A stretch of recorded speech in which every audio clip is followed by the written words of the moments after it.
Yeah.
Yeah. There we go. How you guys doing?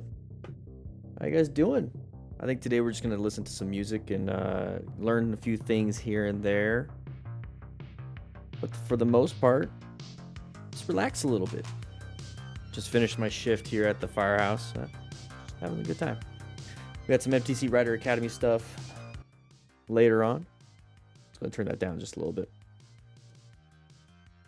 I'm just here to hang out with you guys. I'm not even trying to. We're not doing an after action review thing. We're gonna hang out. So maybe we'll throw one in there, but probably not. It's all dance in the streets. So I see Tony in here, Moto Camping Stories.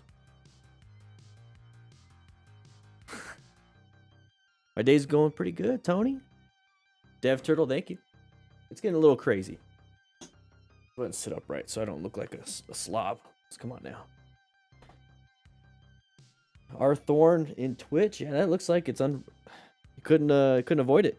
He made a little oopsie, had some hit a patch of oil and dirt and low sided. That's no bueno. That's no bueno. You're fantabulous, William. Catherine, how you doing? Tanner, yeah, winter's getting a little crazy. This weekend I'm gonna be going out and riding and doing some more of these, doing more of the Smart Rider drills. I got my notes and everything. I like to keep notes. I'll be riding out this weekend.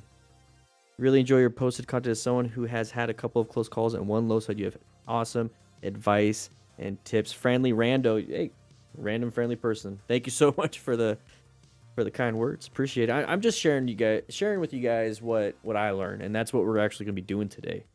We're gonna be going to Revzilla and reading some of their new rider guide articles and kind of giving my 2 cents on them. It's not a review in per se of you did wrong, I'm right, you're wrong. No, that's not how we do things here. We figure out what they did and we try to learn from it. So all I'm going to be doing is kind of gathering some information and then give my 2 cents on it. So if I agree or disagree, that does not mean it's wrong. Did your first parking lot practice last night? Thanks for all the info, Patrick. Hey, I got some drills for you, man. We got some videos coming out for MTC on YouTube, and we got 20 plus drills. I'm finished editing about half of them, and they're uploaded. So we're just kind of waiting on the other half to be filmed, and that's this weekend. Armin getting a bike in March. What kind of bike? What kind of bike are you getting? Does the Moto Trauma Kit deliver anywhere in the world? No, sorry, David. We are just finalizing some of the HS codes, and we're looking into it. Right now, we're testing out the booklets, though. So the Smart Rider Motorcycle Drill booklet, we are shipping to Canada, India, and I believe the UK.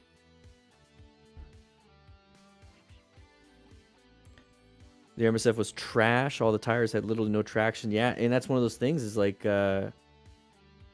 those schools, that's what they are. They're schools. Those schools want to obviously maximize the amount of money they can make because it's not very profitable. So buying a bunch of tires, I mean, that's a cost of business, right? It's safety. Got to do it. maybe cheap out on some other stuff.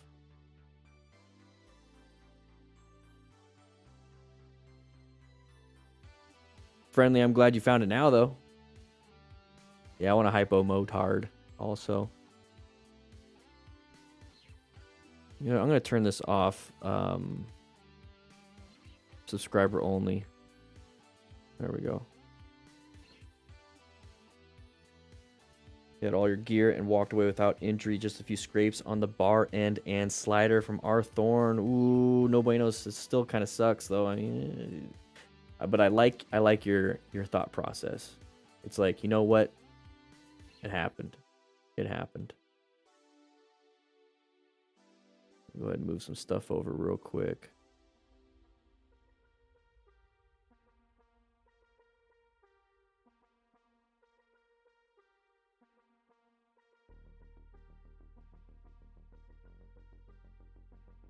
Do this.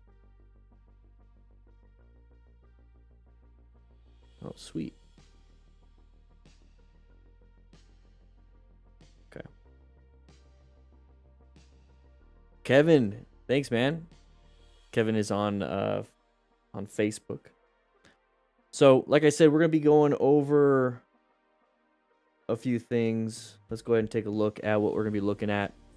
We got Revzilla up here. This is an easy day, guys. This is an easy day. So I got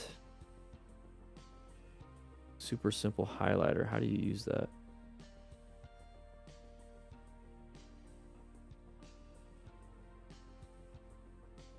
Nope.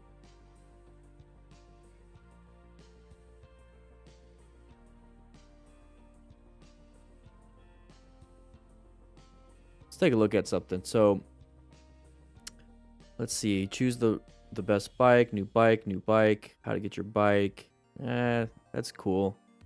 Let's take a look at some of the stuff. Beginner's guide to riding motorcycles. Okay, how to shift gears. Okay, 3 common misconceptions among... Okay, let's take a look at this. Oh, no, I'm not going to take a look at this one. This is Motojitsu. Whatever.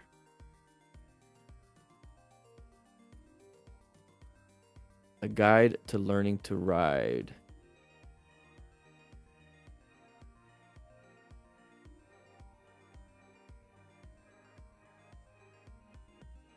I got some already set up.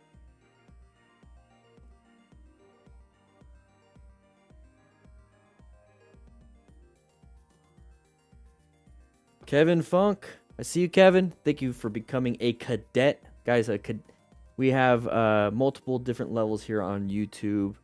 We have the cadet, the rookie, and it goes even higher than that. But the cadet and rookies, $1 and $2. So if you want to sign up, it's $1 or $2. But we do have, like I said, we do have our academy if you want to join.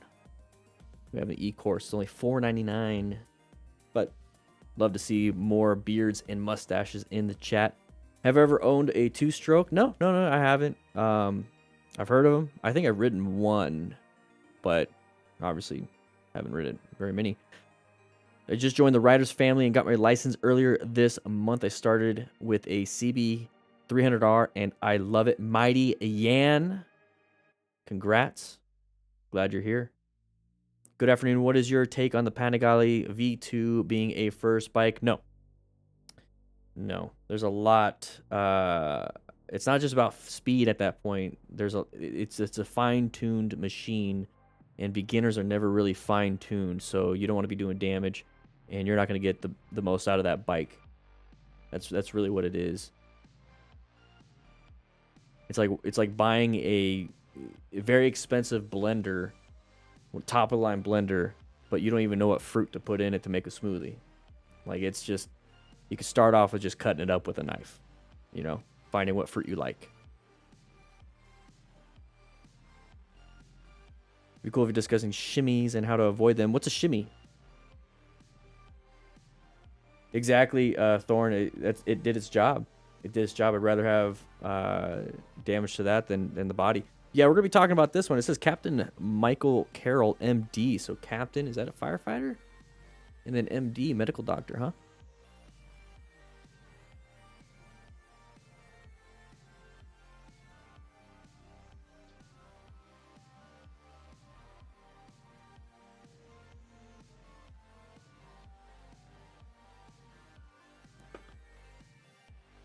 Exactly, Victor. And there's nothing wrong with it though. I mean, an expensive knife or expensive blender, great. Like that, they're top of the line. But can you use it to its potential? No, you might be taking on too much of a risk there. Will it blend? Hand edition. Oh, death wobbles. Oh, okay. So death wobbles. Death wobbles, they're pretty interesting. The handlebars just start shaking because the suspension is shaking like this, and so it's just translating into your hands. But the problem is either poor tire, the contact patch, it's damaged, or your suspension's damaged, and it's just not doing what's supposed to be doing, and it's shaking so much because the bike just naturally wants to stabilize.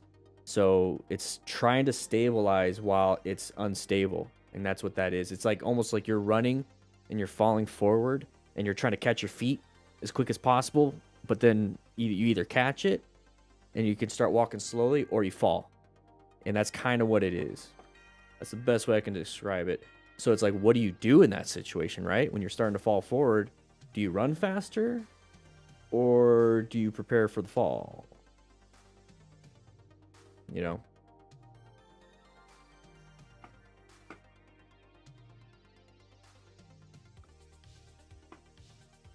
Alex Rokusho, hey, it's good to see you again. Miss your guys' voices. You were on the podcast with me a few times. Those pictures in Discord of your new place, will you be giving live classes? Not live, but we'll be having more IRL type stuff. IRL content. Yeah, they could Joni. Yeah, exactly, guys. We hit 400,000 subscribers. Let's go ahead and go back to the dorm. Let's go ahead and just hang out. We were kind of chit-chatting there. Let's go ahead and hang out here for a little bit. In fact, let me see about bringing in the screen so we can have it in here. I don't like that song. It has doorbells in it. Makes me think that there's issues.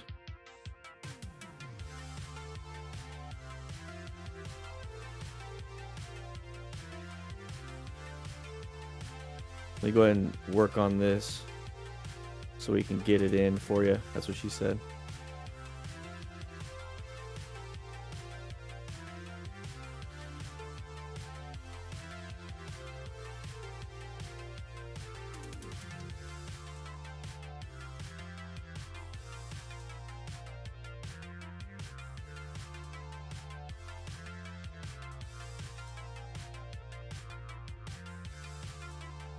It's almost like an old school.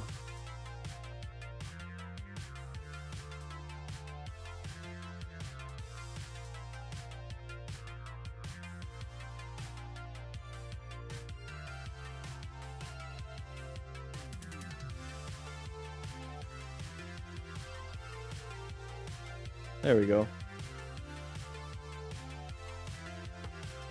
We'll just hang out like this for a little bit, and what I'll do is just kind of boink.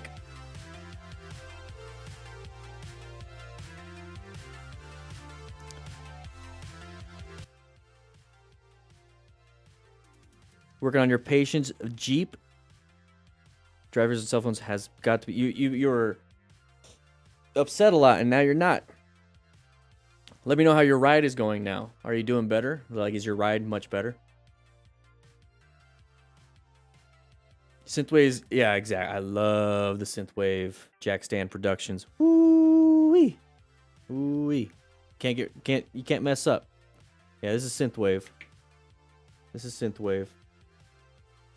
Now what I want to do is bring up the Discord.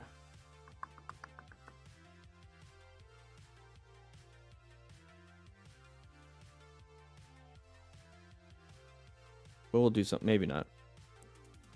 Love the synth.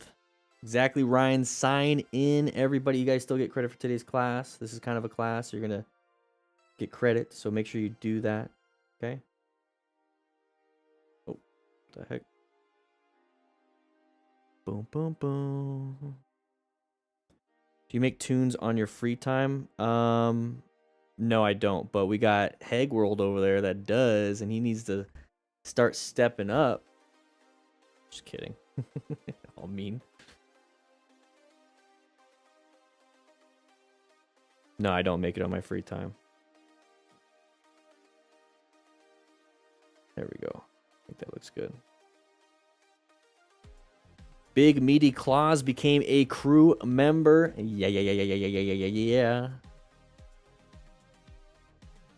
All right, let's go ahead and bring up. I guess we can start recording, huh? Boom.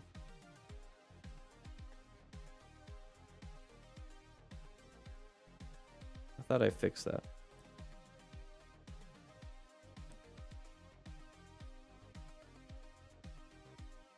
Interesting.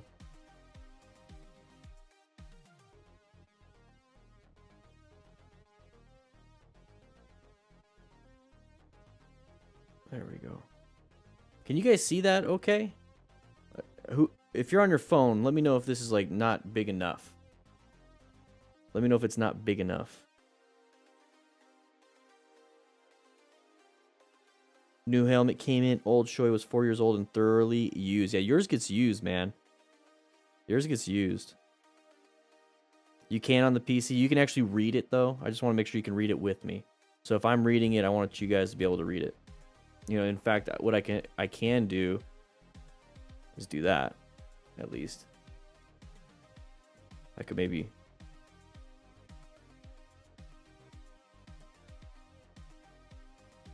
blurry on the phone. What about now?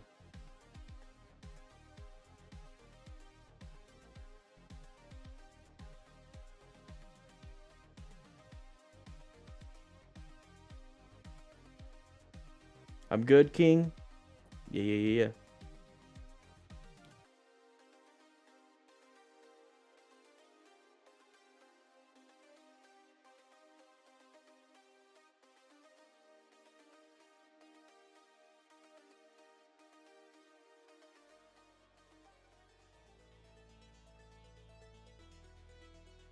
What about that?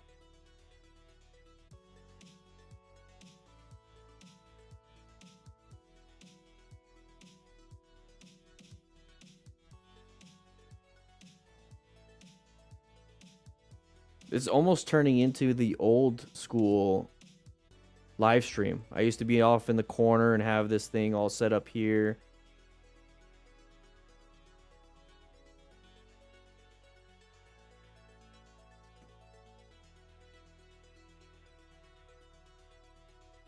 It's legible at 360p on your phone.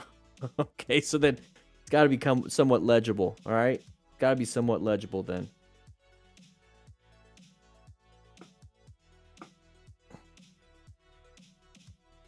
Make a DDFM snapback. I'm looking into other third-party retailers. I am not happy with Printful. They are a third-party fulfillment, and it's like I want to get like Meta Threads or something. Just make it bigger even now. Friendly Rando. I think that's as big as I can make it.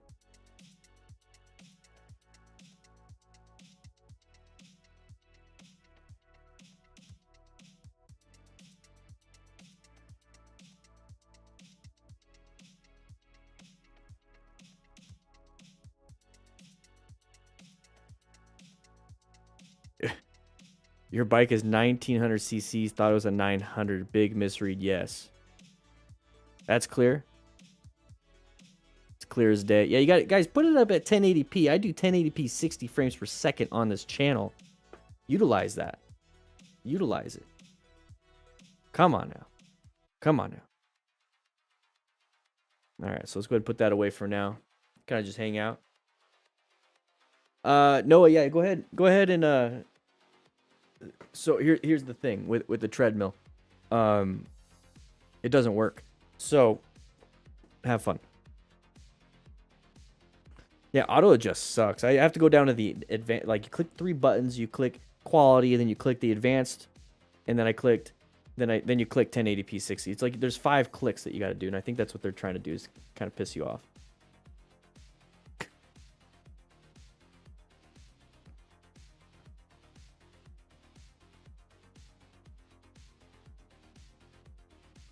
And I'm purposely not making it to where the audio from my voice changes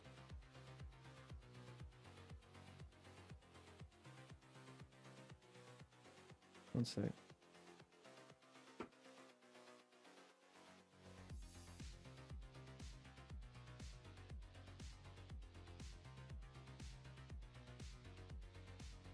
Yeah, I made it so where it doesn't have audio ducking.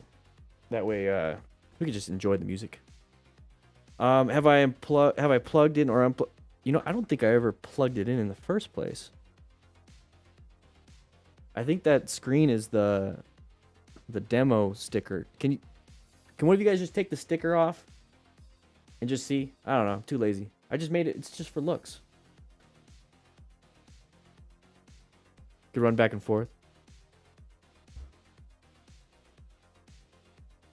All right. So what we're going to be doing, everybody, we're obviously enjoying ourselves with this music. What we're going to be doing is... Okay, what's that?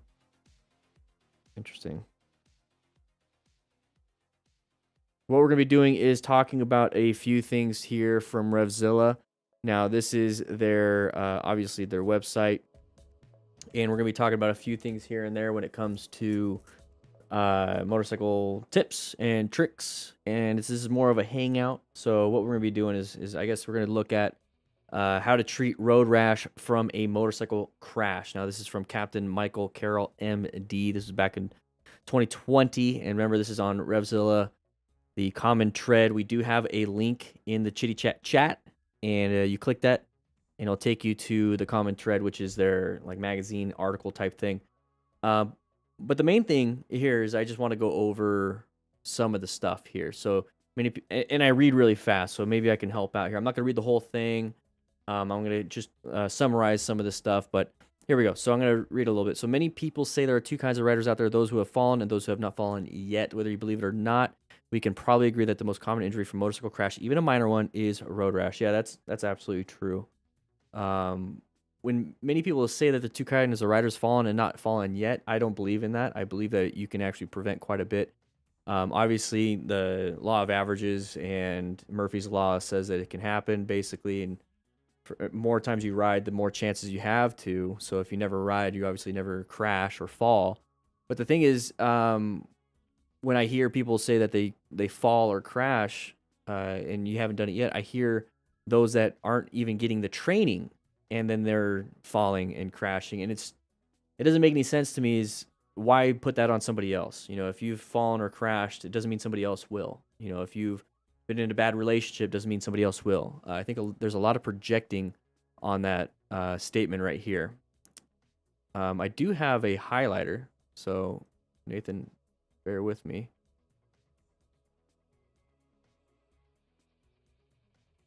I wish... There we go. Choose a style to change its appearance. Okay, well, I like green. Keep original text color, update. So I don't get what that is. Oh. Hey, look at that. It looks like a highlighter. Now how do you get okay, that's how you get rid of it. Okay, so this statement right here, I don't like how I have to do that. So here, I'm going to do this. I don't like that plugin. I'll delete it. Remove from Chrome. Yeah, it's boring. So I found a highlighter. Let's make it big. Hey, look at that. It's my old fancy pen. I like this better. So what's the hotkey? Control-Shift-4, Control-Shift-2, Control. That's a lot. I'll have to make a keybind. So this statement right here, I don't agree with all the time, because I think there's a lot of projecting going on there. So when people say there are two kinds of riders out there, fallen, not fallen, they're projecting quite a bit. So, but the thing here is the most common injury in a motorcycle crash, even a minor one, is road rash. Completely agree. Your skin is it's the biggest organ on your body. You're gonna have the skin have contact. It's the most common because before anything else can be damaged, your skin has to be damaged. Outside of maybe like internal injuries, but even then you're going to have something like that. So what's road rash? Pretty self-explanatory. Given velocity, your skin is injured, like I just said. A bit detail, avoiding complex medical terminology. Road rash is a disruption. Okay, so if you're going to be avoiding complex medical terminology, you can't do that. It's basically like, you want me to fix that? Avoiding complex medical terminology. It's a rug burn, but on the street. I think everybody understands that. The resulting injury can be quite variable and range across a broad spectrum in severity. Well, we're talking like a doctor here. This is based on numerous factors such as surface you fell on, how fast you're going, personal protective equipment you were wearing. So let's go ahead and take a quick look at this one right here. So quite variable range across a broad spectrum of severity. So you have, just like a burn, you have level 1, 2, 3, and 8. There's 4. Okay, first degree, second degree, third degree, fourth degree. First degree is that top layer of your skin. So with a burn, we're talking thermal burns like from fire or anything like that. So a first degree is going to be a bad sunburn. Okay, so you've been out in the sun all day. You're like red hot. It hurts for a couple days, but it goes away. Second degree, you get blisters. The blistering is the key thing there between 1 and 2. If you get a blister, you got some extra injuries to the skin and dermis and epidermis. And you can get blisters from being out in the sun too long. If you ever gotten a blister from a sunburn, you had a second degree sunburn, basically. Second degree burn on that skin.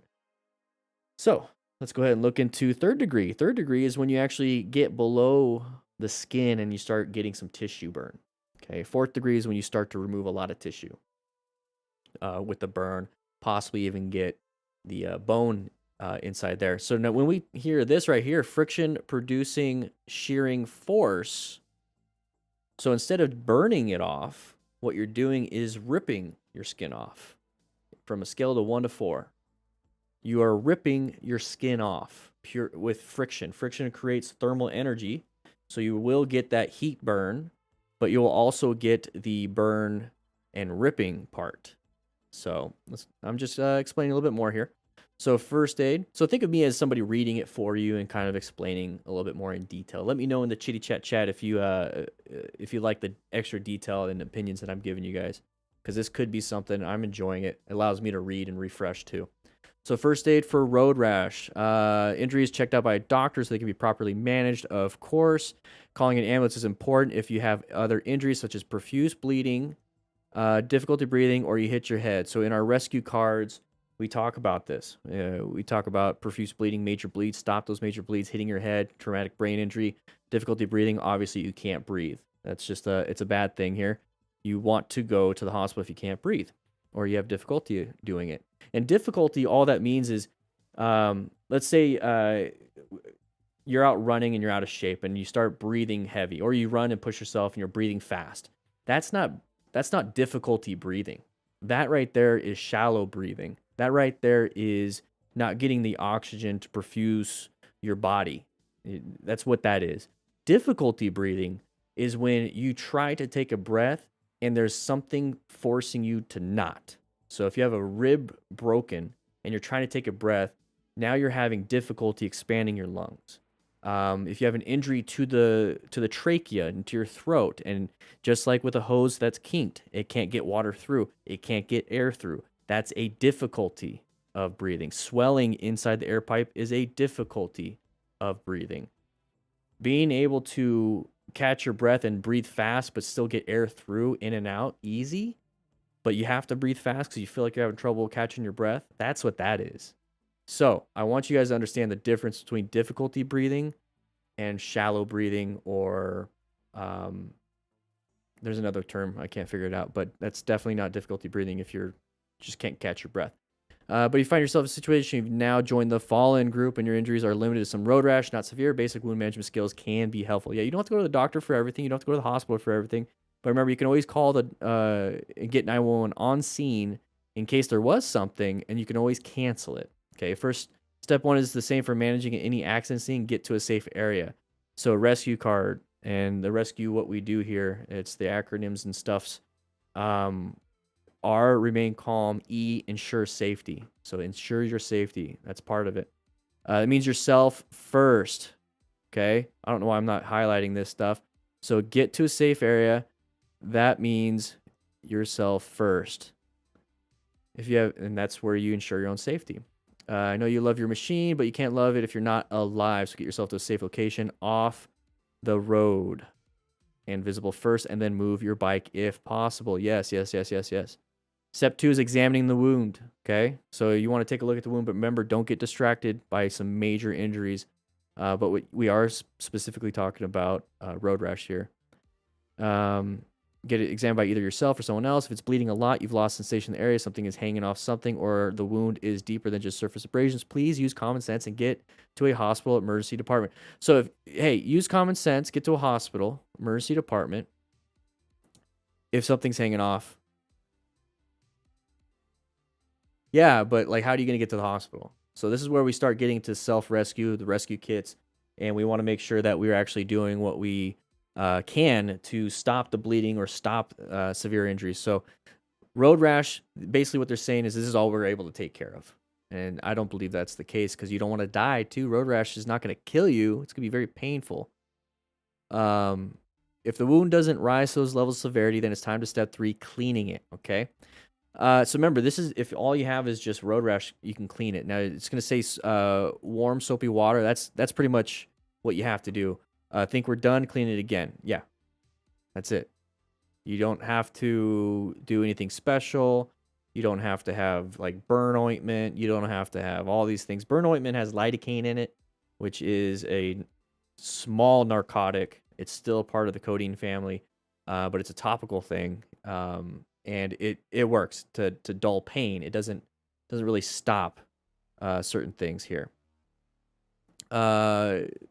Clean your own. Yeah, basically the thing here is clean it again. Clean the wound with warm soapy water because you do not want to get an infection because your skin is the barrier between the germs from the outside world into your body.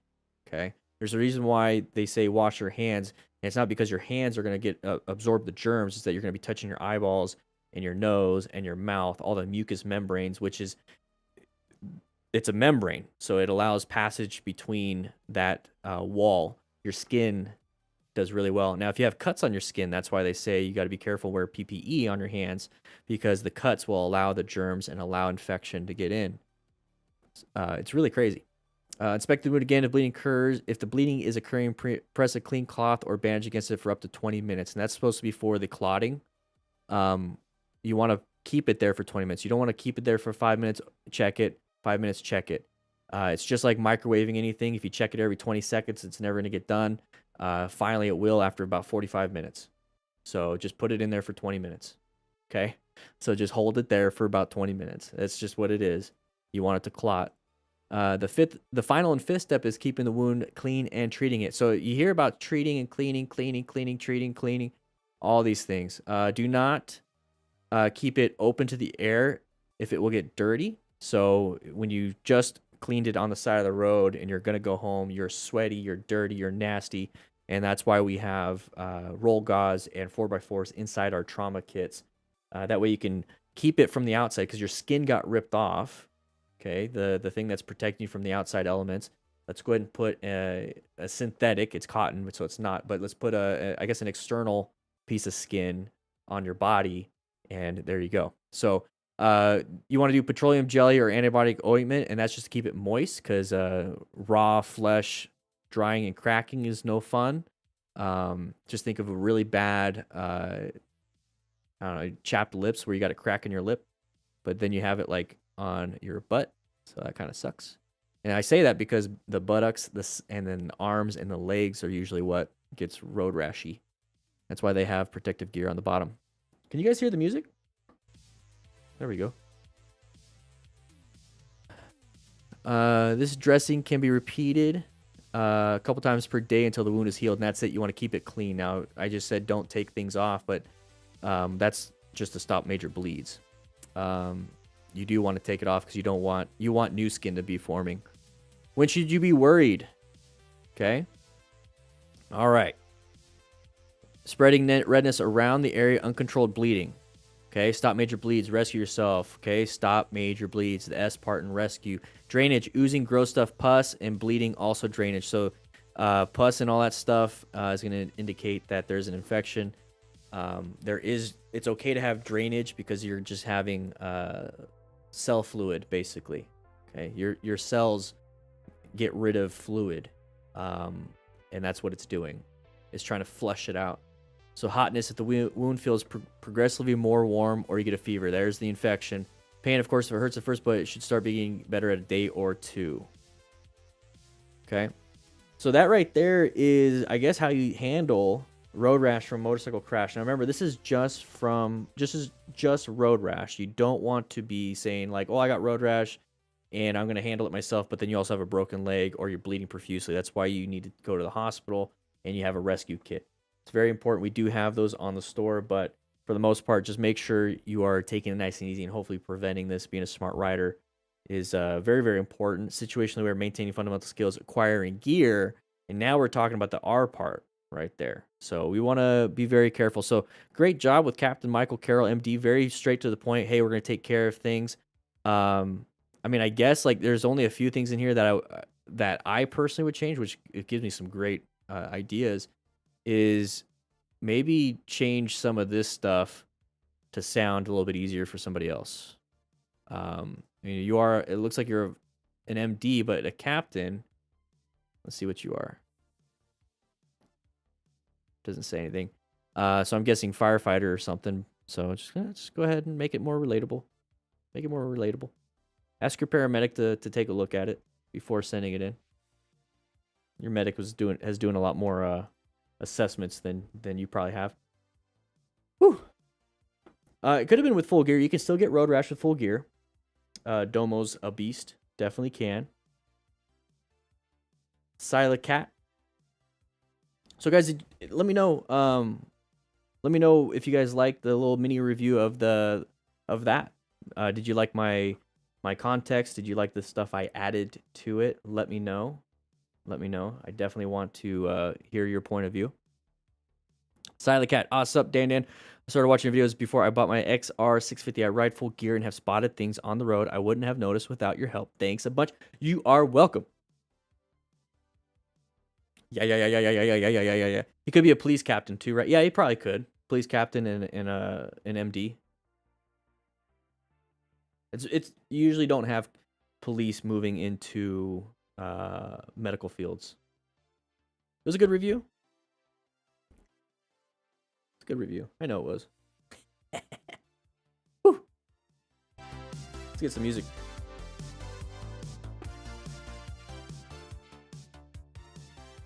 And guys, if you have any questions, and that's another thing, if you have any questions about this, about this article right here, let's go ahead and answer some of them. You guys have any questions about this? Dome's Beast, I need riding pants. I'm too fat for the Kevlar ones. I just want some jeans with Kevlar in it. They do make some stretchy ones. You always wear gear now? Yeah.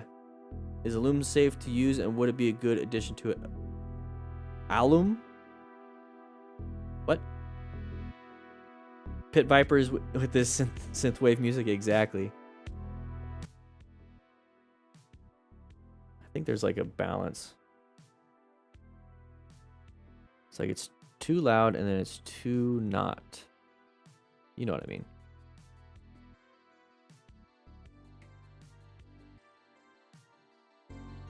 There we go. Let's try that. Atgat. Helmet and gloves, just regular street clothes in summer in Texas, wearing a cheap pair of Walmart boots. I slid so long on the freeway, it ate a hole through the boots and left me road rash on your feet. Whoa, Callie Richard. Whew. That's a lot. That's no buenos. You like this balance of music? Good. I got a few more.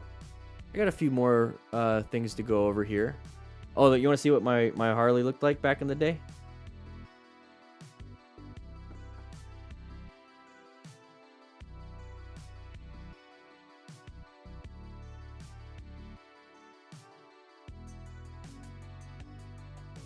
Yeah. This music is moist. I'm glad you like it. Guys, remember we do have, if you want to read that, if you want to read stuff like that, we do have a link to RevZilla. It is in the chat. but I will be sharing their new rider guide with you. So make sure you guys grab it. Or not grab it. It's not really a grab. It's a website. Go ahead and check it out. Grab it. Check it out. Check it out. Opinions on genuine leather jacket versus padded jacket. So, are you talking about motorcycle specific type? Because leather or textile are pretty much the same for the most part. Leather does not have a lot of heat transfer. But if we're talking regular jackets, just like straight up regular jackets, no armor, no nothing, get the leather. Do the leather. Thank you for all the knowledge you give. Raises my confidence every time. Dimitri! I'll keep it down. I'll keep it down. Hey, you live in Arizona, Joe? Welcome. They're both CE rated. Whichever one's the most comfiest. Really, at that point, if they're both CE rated, should be good. You want to see what my bike looked like next to Matt's bike? Boom. That was Matt's old bike. He doesn't have it anymore. But that was my old Harley, baby. I know it was a ram mount. It does look mean though. That bike looks mean.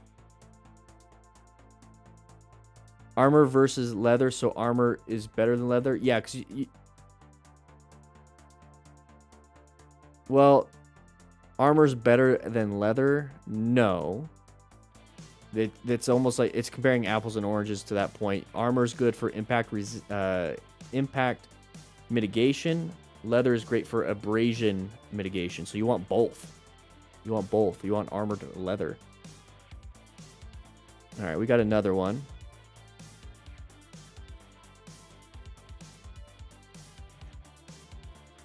I need to set this up. Let me set this up real quick.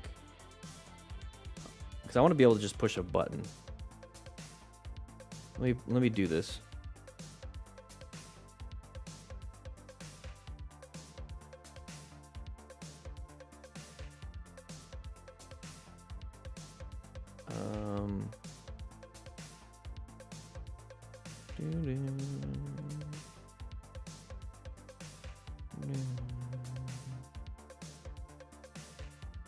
Let's see. Yeah. Got the button. I got a button. Beautiful pair. I know it's great, huh, Jonathan? I love it. I kind of miss it. We're doing fitness today, Sugar Cube. Airbag jackets. I like them. I was going towards the Alpine Stars and some of the electronic stuff, but I like the Helite or any of those that are a manual pull system. Those are safe. They are safe. Tony Reuter, you liked it? Sweet. We're going to go ahead and get into this one right here. This is going to be another one. Let's go ahead and turn the music down just a little bit. All right, so how to organize a motorcycle charity ride and do it right. So this looks like the DGR. Let's see if this is what they talk about. Revzilla Riders Alliance. It's kind of like us. It's kind of like the DDFM crew.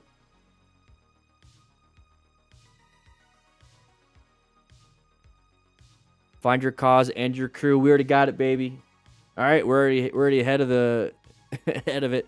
Make it legit. Okay, we gotta kind of make it legit then. But we are kind of legit. We have a freaking school, everybody. We have the MTC Rider Academy. We are legit. Okay, so cover legal liabilities. Okay, we gotta do that. Hey, I got BOP insurance. Where, what, when, and who. Okay. What else? Ooh, Dunkin' Donuts. Hey, Heg. Wouldn't it be cool to have an event and just start, like, setting things up for everybody and have some fun, have some food, get some vendors out there, promotion. We got it, baby. All right, let's go ahead and read this one. I want to learn how to do this. This is good. This is good to know. This is also good for you guys to understand. Let me know if the music is too loud while I'm talking before I even jump into this. This is why I'm just asking some questions right now and talking consistently so that you can hear the difference between the audio and my voice and making sure that we know what we're going to get into so that when Nathan actually edits it, he doesn't have to do too much. Okay, just real quick. So how to organize a motorcycle charity ride and do it right. Anybody else do rides locally? I'm good. Hear you, LNC. That means loud and clear for everybody. Told you I can read fast.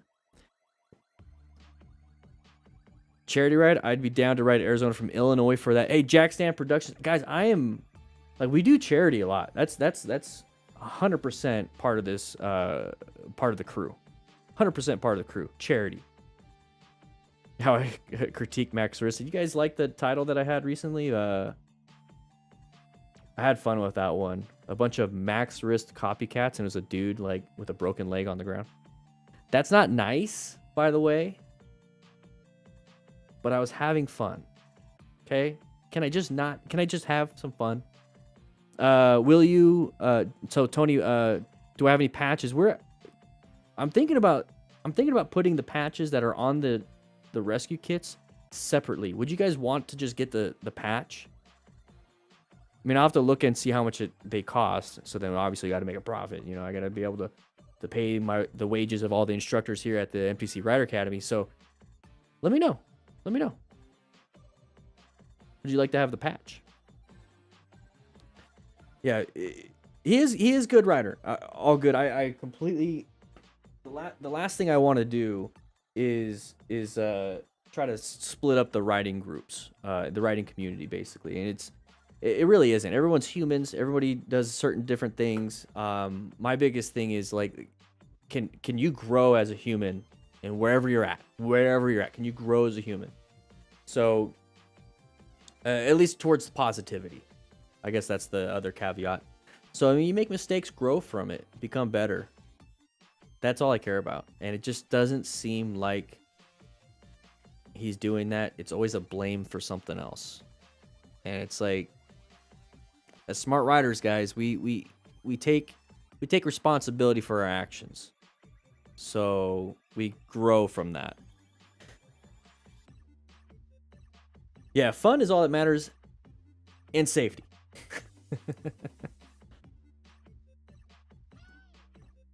All right, guys, we're going to be talking about this one since everybody says that the audio is fine. But for me, let me go ahead and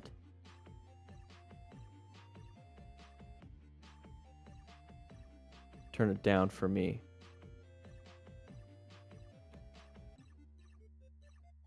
All right. So how to organize a motorcycle charity right now. This is from Revzilla. So we are looking at Revzilla articles to kind of get an idea of where they're coming from. We're trying to learn from their perspective and then add our own perspective from the DDFM crew. So this is going to be a lot of fun. I'm not going to read it verbatim, but if you want to check it out, link is in the description. Links are in the chat right now because we are doing this live. So if you want to join us, please do so. Motorcyclists are as unique and diverse as the bikes we ride, but I've found many of us share a common desire to help others. Naturally, it's fun to combine our passions by organizing a motorcycle event as a fundraiser. Exactly. I truly agree. The DDFM crew is all about charity. We've raised thousands upon thousands of dollars last year. We're hoping to do it again this year for the DGR and for other charities out there. I'm serious. We got top 50 for the DGR. 3 years in a row. 3 years in a row. Top 50 in the world, by the way. So a little bit about this person. This is Dax Jordan, Torque Moto Cafe, San Diego. Collects items for orphanage in Tecote, Mexico. Very good, very good. Toothpaste, and these are things that a lot of people just don't have. Like, you take for granted, and their creature comforts, their comfort items, their health items, and we're just like, oh, we naturally have it. A lot of people don't, and then when they don't have that, that's what they're fighting for every day versus what you're fighting for every day. You might be fighting for a raise or a bonus or to get out on the motorcycle this weekend. Some of these people are fighting just to have a toothbrush and diapers, and that's all they do all day. Just like how all you do all day is think about how fun the weekend would be.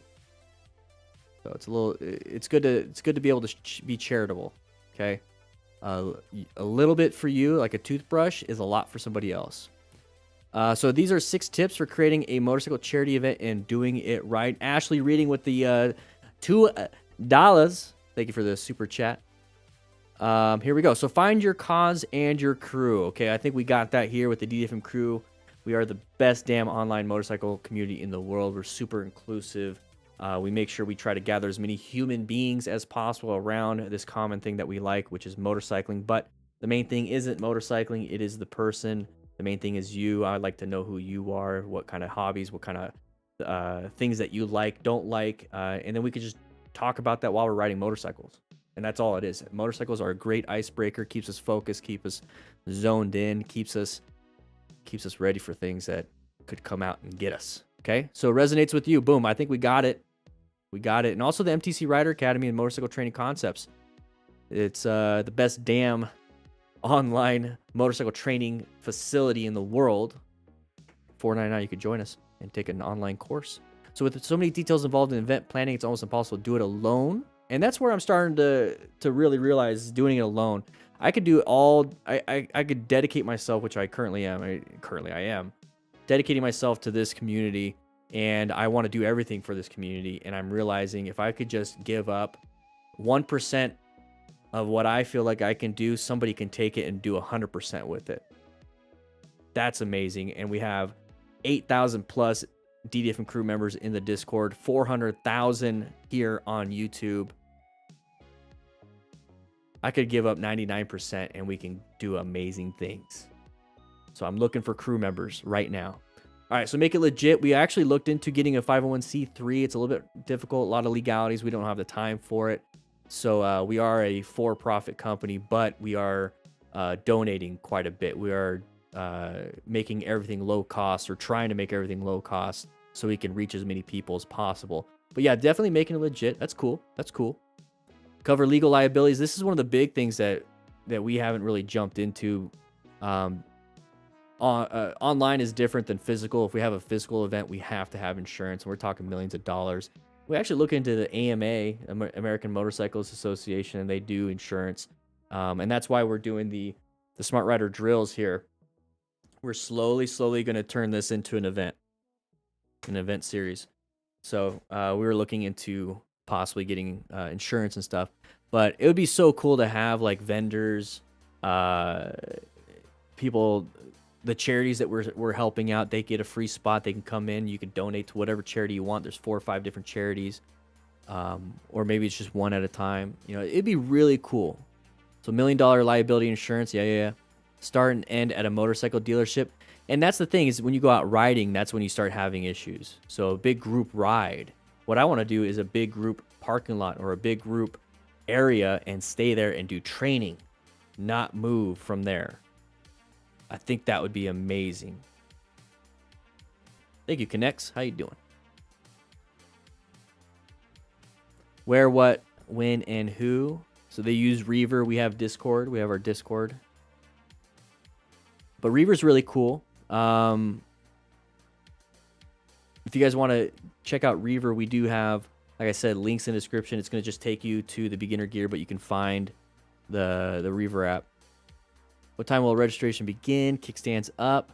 Once again, this is more of a ride. Do you need volunteers? Yeah. So this is kind of like more for me. I'm like learning, guys. This is what we're doing here. So I'm just trying to learn myself. We're hanging out. I'm learning about more and more. Extras to add: music, drinks, prizes. Will you sell t-shirts? Will there be any giveaways? Everyone loves winning a prize. Vendors can add another dimension. I want to have a full-on event. All day, all weekend. Obviously go to sleep, but I want a full-on event where we have the Smart Rider training going on, the drills. Everyone's just doing the drills. We have 2 different spots. Boom, boom, doing drills. We have people, an announcer. We have spectators. We have food. We have a live band. People are just, or a DJ at least. You know, I promotion, I don't really care about that. But I want to do some really cool stuff, and my goal is 2023 or maybe even this year. So it sounds like what we need to do to organize a motorcycle charity ride and do it right is to find our crew. Okay, that's hard to do. Make it legit. Okay, that's one thing. Let's go ahead and make it legit. We got to do that. Cover legal liabilities. Okay, we got to do that. So those 2 things we don't have really, and 2 things we haven't pushed for because we have other things we're doing. Details. Okay, so we need to get that done. Extras to add fun. Okay, so we got the crew. We're golden. And then we got promotion. We got it. All right, so we got like 2 out of the 4. We got like 2 out of the 4. Yeah, 2 out of the 4. Like a weekend air show. Yeah, jack stand, exactly. And anybody can come. Anybody can come.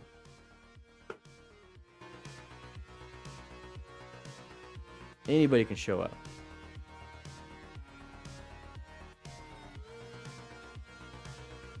Anybody can show up.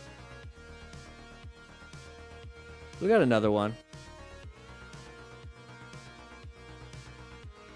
So if you guys have any questions right now, maybe we can get it answered in the middle of all of this. But big question for older riders: how do you know when it's time to stop riding? How do you know when it's time to stop riding? What do you guys think? Now remember, we are on Revzilla right now, so check it out. Links are in the description. Links are in the description. You want to click the link at the very top of the Chitty Chat chat. That's how you do it.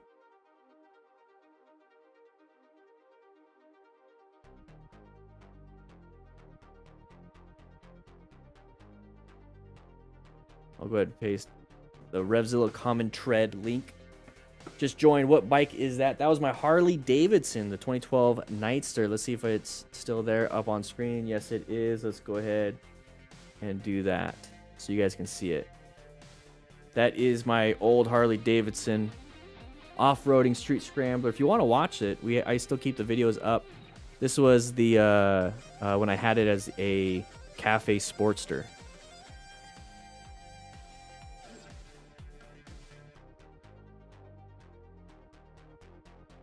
Yeah, Wolf Void, when the wife ups the life insurance and starts handing you the bike keys on icy days with a pair of clippers in her pocket.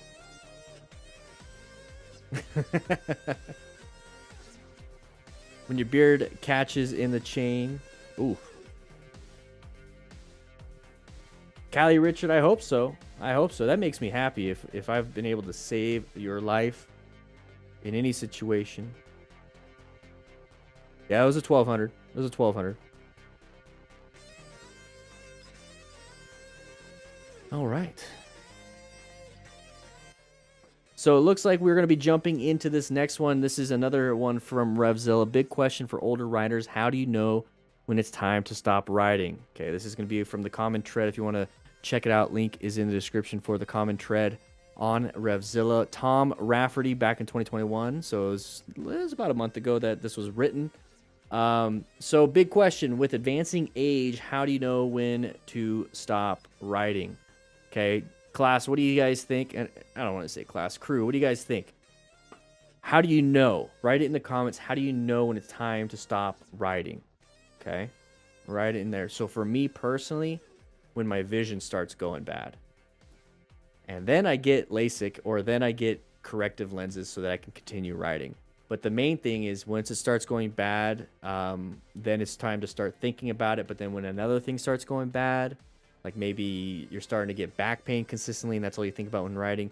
So now we're starting to think of multiple factors. But once one of those things start going bad, it's when I know, we got to start taking care of ourselves, starting to get better. And then when things continually get bad, even though you're taking care of yourself, I think it's time to stop. When the risk outweighs the reward, it's time for me to stop riding. There's always something else you guys can do out there, and that's why we have the DDFM crew. It's not the DDFM crew for motorcycle riders. That's the DDFM crew smart riders. But the freaking DDFM crew, you don't even have to ride. You don't even have to ride. You can be a part of this, and we can have a ton of fun. So we all know the standard litany of reasons: diminished motorcycles or motor skills, slow reaction times, eyesight, confidence, fear, insurance, registration, maintenance, wife, marriage, golf. But why and when? Got to figure it out. I just talked about that. Giving up a beloved activity is tough in any case, even if you have a good fortune of being able to make the choice yourself. Yeah, that's the thing. But that's really the thing here. Is giving up a beloved activity is tough in any case. Motorcycling is an activity that you love. Find something else that you love. What I found out is my wife. She does these amazing things. She goes out and does stuff that she wants to do. She took up gardening. She took up bird watching. She took up volunteerism. I love all of that, and I dive into it headlong or head first, whatever. And I know more about gardening. I know about loam and soil. I know about, vitamins, fertilizer. I know about all that stuff. And then birds. I'm learning about birds, and birds are freaking cool. So it's like you can always change it up. Change it up. You don't stop riding because you get old. You get old because you stop riding. You get old.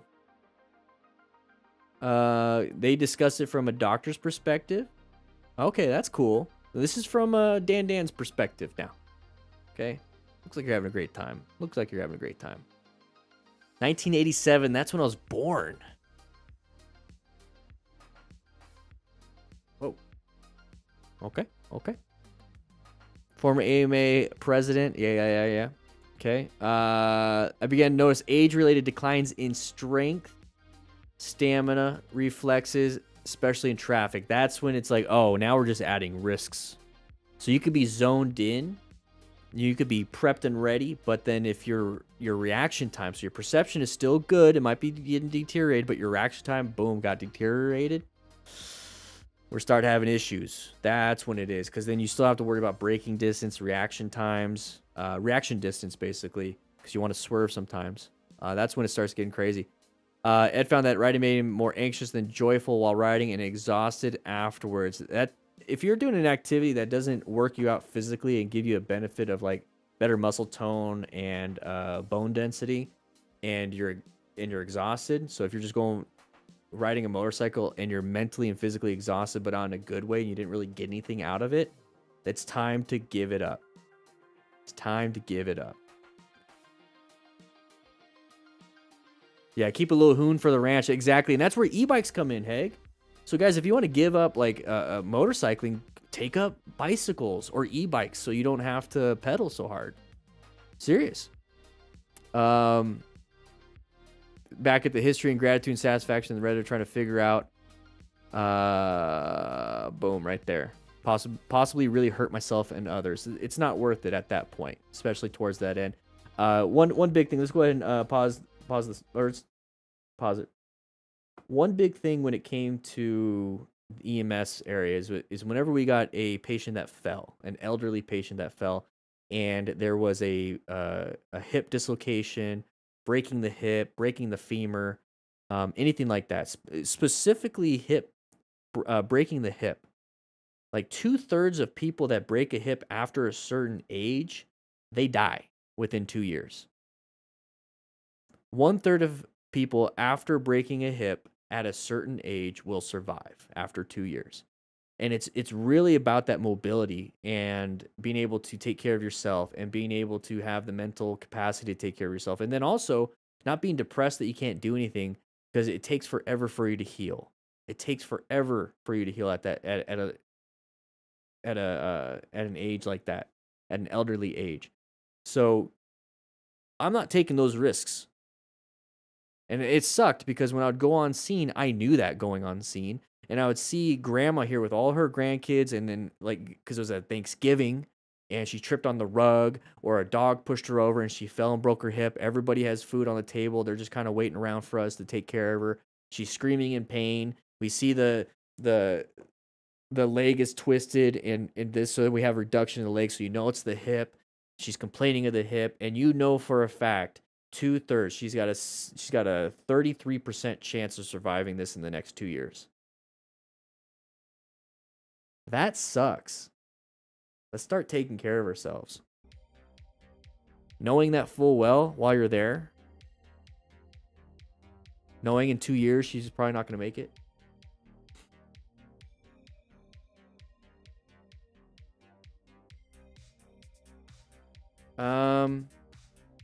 So now we're talking about elderly people riding. That's cool. 72, 80, you start losing bone density. So if you take care of yourself, you're not going to have that big of an issue. So there's a lot of opinions here in this article. So I guess what I want to go ahead and give is my opinion on this, really.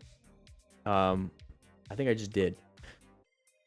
When it comes to risk management, and you want to make sure that you can continue doing this all the time, it's all about those factors. Just like with riding a motorcycle, if you're speeding, okay, that's one factor. You might not crash because you're speeding, because guess what? The road is straight, clear, road surface is amazing. It's the perfect time of day, no sun in your eyes, no cross traffic. Speeding is not a problem, and that's called the interstate, right? So speeding is not a problem. Now let's go ahead and add in an intersection. Ooh, 2 factors. Okay, well, intersection's clear. It's green for you all the time. It's never red. Okay, cool. Not bad. Now you got cross traffic. Now we got 3 factors. Now is speeding gonna really cause the problem? No. Speeding, the intersection, and the cross traffic will start causing problems. And now you're taking massive risks. So let's reduce the risk, remove one of those factors, which would be speeding. So now you only have cross traffic and intersections. Not a big problem. So when it comes to older people and old age, or at least, it doesn't have to be old age. It could be deterioration of anything that you have going on. What you need is have good eyesight, good cognitive ability. You need to have good muscle reaction times. You need to be able to problem solve. So let's just say those 4 factors. Let's say you start off with those 4 factors. Now, all of a sudden, you are distracted and your cognitive and problem solving go out the window. You're going to have issues. But what happens if you're not distracted? What happens if it's just a straight up cognitive decline because of old age? And now you have trouble problem solving and actually looking and searching for things and recognizing hazards. But you still have good muscle reaction times, and you still have good eyesight. Well, we reduced 2 things that can help mitigate a crash, and now our risk has gone up. So you really need to start thinking about risk versus reward, and then also what's causing the risk. More than likely, you're losing some skills, losing some human traits, and losing some stuff in your whole body biologically that will cause you to actually get worse. It's not about always gaining skills to get better. Sometimes it's about maintaining what you currently have so you can continue doing what you want to do. So that's a big thing to me. So that's my opinion. Everyone has their own different stuff when it comes to what is they're willing to ride with or without.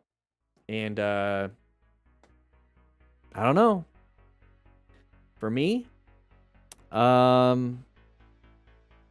really, it's the eyesight. I'm sorry. I mean, if I lose my hearing, that's one thing. But eyesight, that's a rough one. What about you guys? What's that one thing? That one thing they'd be like, oh, I gotta think about this one. I don't know. What's that one thing for you guys? For me, it's eyesight.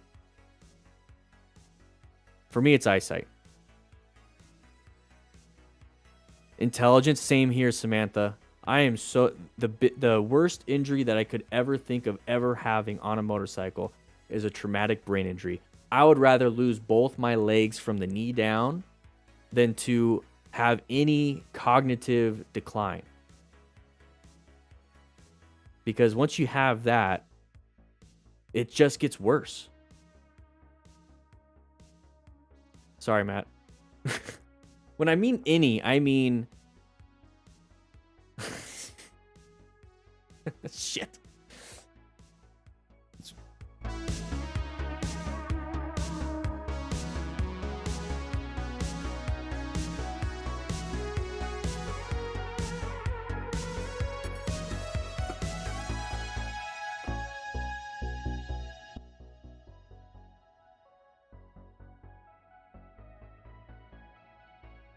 That's fine, Gator, though. That means you're still doing good. I don't trust anybody either. You don't like saying your fears? Sometimes you gotta. Sometimes you gotta.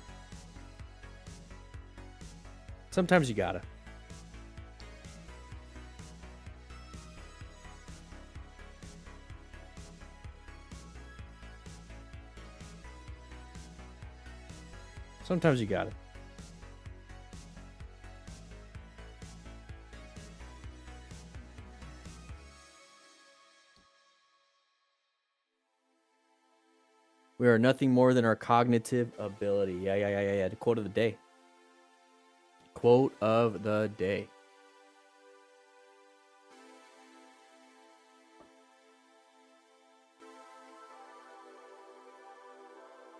It's the Harley. That's packed out before Mount Lemon. Packed out before Mount Lemon.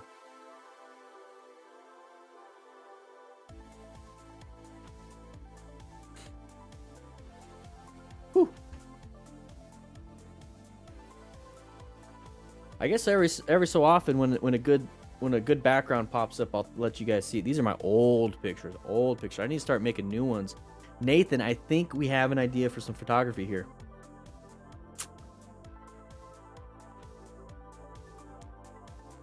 I camped on that bike. Yep.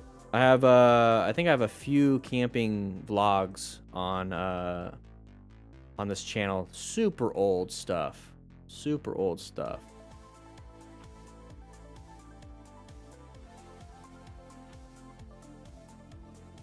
Woo-wee. We're going to talk about the truth about tire age. Let's see what Ari Henning has to say. Heat, okay, light, ozone, mechanical stress. All right. Cool. We're going to talk about this real soon, everybody. How's everybody doing today? Everyone stand up and get some stretches going. Get some blood flow through your legs. Whew. Oh.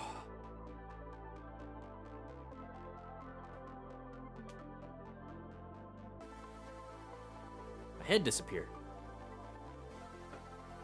It's every so often you want to stand up. And every so often you want to look away so your eyes don't get strained. Like every 20 minutes you stand up. You're supposed to take a 20-minute break or something. Or every 40 minutes take a 20-minute break. Look 20 feet away to let your eyes focus on something else for a little bit. Go ahead. Here, I'll turn up the music. We're not going to spend 20 minutes. Let's just look at something far away. Let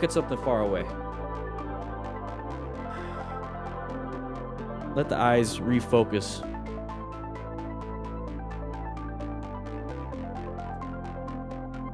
I'm good.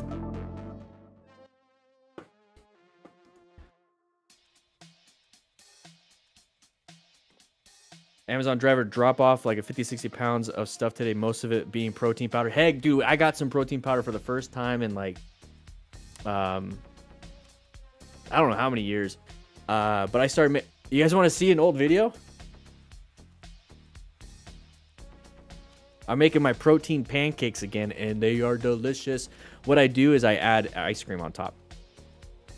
No sugar added ice cream. And you can have a lot, and it's less than syrup.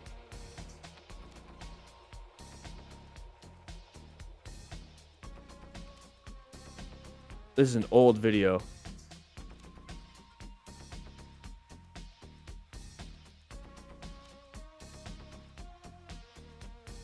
Let me go ahead and fix this up a little bit.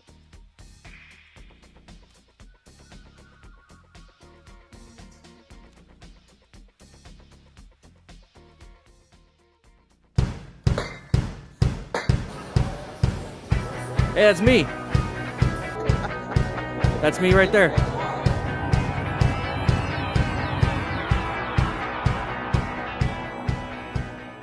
So that right there, high protein, moderate carbs, no fat. Look at that guy.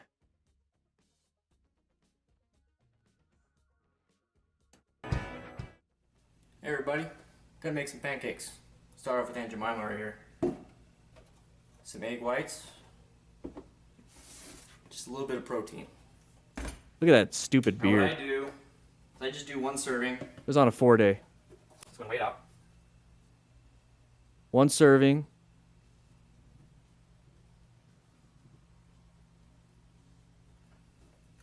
Alright, 45 grams. I'm gonna do 1.5 cups of egg white.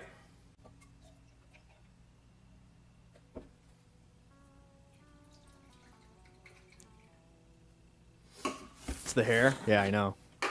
And 1 scoop of protein. I found that this works best for me. You can always mix it up a little bit. You can do 1 cup instead of 1.5 cups of egg whites, maybe a little more mix, but this is what works for me. This is what I like best. This is what I'm gonna eat today. So Look how skinny I was. I use Crisco butter flavored, artificial I was jacked. flavor, 0 calories.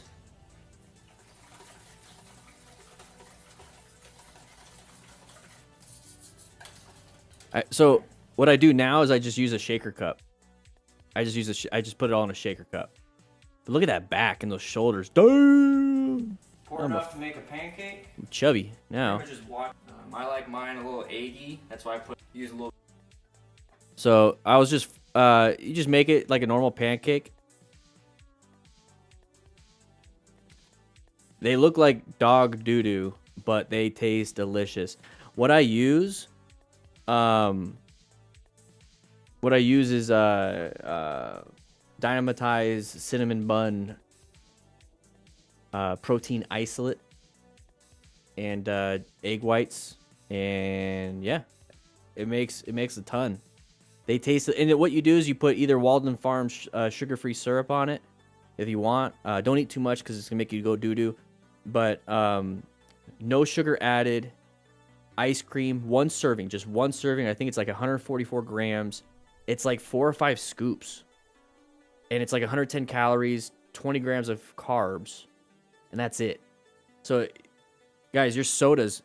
This is a sugar-free soda, but your sodas are like 55 grams of carbs. So you can have like 2 servings of ice cream for one of these sodas.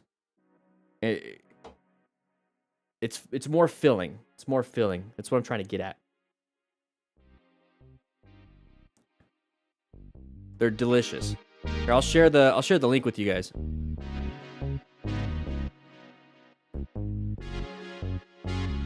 It's an old video.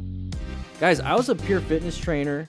I had 2 Arizona State records in the 148 class, 148 pound class.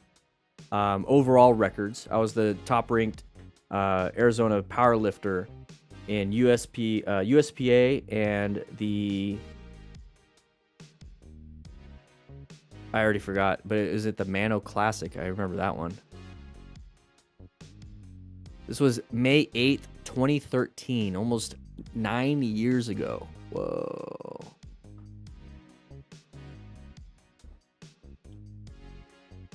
It's delicious pancakes, guys. Just try them out. Just do it. Just do once. All you're sacrificing is a little bit of egg white, 1 scoop. Just try it. Oh, dude, heck, you got a you got a meal replacement. Yeah, I don't have a meal replacement. I have a protein isolate. Let me show you guys what the good protein is. Watch. Let's see. Dynamitized cinnamon.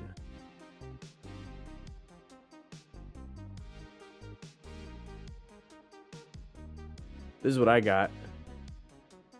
Stuff is good. Stuff is good. My kids got into it. My son loves it.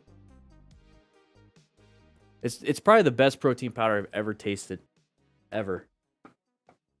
25 grams of protein, 2 grams of carbs, 0 fat. So 120. That's an ice cream serving, but reverse, where ice cream is like 22 grams of carbs and like a little bit of protein, a little bit of fat, and this is just pure protein. It's delicioso. All right, everybody, we're going to jump into this one. This is going to be the truth about tire age. This is from RevZilla. This is going to be another RevZilla article that we're going to be talking about. This is from Ari Henning, January 10th, 2022. That is 18 days ago. We're going to be talking about tire age. Okay, tires are the one thing that actually contacts the ground, puts you in contact. It's the first line of contact between you and the ground that you're riding on at high mileage. So you want it to be in good condition. Okay, that's the first thing. If it fails, that thing is, you're done. It doesn't matter if you have the best throttle and the best braking in the world. You have a really nice comfy seat. You have all these accessories on your motorcycle, but your tires are absolute dog doo-doo. It doesn't really matter. You're going to crash. So here we go. We always know about wear and tear. So this is all about wear and tear and all that stuff. Let's go ahead and talk about age. Age is actually something that you can also apply to your helmet and gear too. Things actually do age and lose the effectiveness. Okay. Once your buns hit 60 months, you should replace them regardless of their appearance because rubber will have hardened and it will have less traction. So 60 months. What is that, everybody? Write it in the chat. Let's go ahead and do the math in your head. 1, 2, 3. That is 5 years. 5 years, everybody. 5 years you want to replace your tires even if you've never ridden them. Even if you did ride them, if you didn't ride them at all in 5 years, you probably already have massive damage. You could probably tell already. So here we go. So, and yet, when I tried to substantiate the 5-year rule of thumb, I couldn't find any evidence for it outside the rider forums, blah, blah, blah, blah. Continental is actually say 10 years is the allowable service life for a properly maintained set of tires, which I have to admit was a shock, a decade. Here's the thing. If you have a motorcycle with decade-old tires, like, oh, that's what they say, you're more than likely already have damage anyways. Dry rot and everything. So 5 years to me, I'm good with that. Honestly, when I was riding consistently, thousands and thousands of miles, my tires didn't even last like 6 months. So I don't know. I mean, if you're going to have your bike sit there for 7 years and you're like, well, it's good for 10. I mean, the 7 years that you never replaced your tires in the first place, just freaking replace your tires. Okay? I mean, we could talk about numbers and just sticking to the numbers. But no, it's just like, come on, be realistic here. Of course, most of us wear out tires in a year or two, if not sooner. Okay, there you go. Thank you for saying that. Well, I already said it. Jeez. So he talks more about what he has. You know, the Gixxer R1000. He's talking about the Bridgestone Hypersport tires that he's using, and he's able to find them. Rolled out a 7-year-old rubber. It's gonna break on you, buddy. Extremely careful on my warm-up lap, but after squirming around for a few turns like any new cold tires would, the ancient came up to temp and felt just as grippy. Yeah, and that's fine. But we're talking about sitting your motorcycle with its tires sitting on the ground with like 250 pounds on each basically tire. That's a lot different than having your tires stocked, no weight on them, nothing else, and they're just like sitting in a shelf in a climate-controlled area. It's a little different. So here we go. The reason tires are still good is because they're stored properly. There we go. So stored properly. It's a little bit different than sitting on your motorcycle. Okay. Stored might be more important how many months have passed since they were made. Okay. So age is not the same as aging. Okay. Here we go. I like this right here. So think of milk. It'll last a week or more in the fridge. But if you leave it out on the counter overnight, well, you don't want to lose that bet, okay? So it's just like motorcycle tires. I love that, Ari. That was a great analogy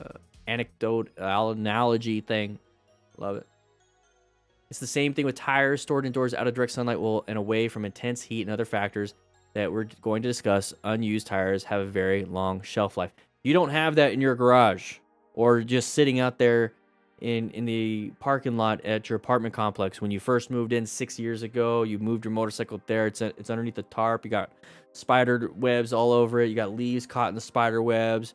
You never really looked in there. You're looking at maybe once or twice a year. Those tires are bad. They're bad. It's not the same. So here we go. So kind of stored properly. Okay. Tire aging is a consequence of two parallel processes. The rubber hardens due to the continued reaction of vulcanization ingredients in the material, and the molecular bonds within the rubber weaken, reducing the rubber's elasticity and strength. Most people call this second aspect of tire aging dry rot, and it's what causes cracks to form. Okay. So the tires just kind of, they age out because of the materials and ingredients inside of it. They do...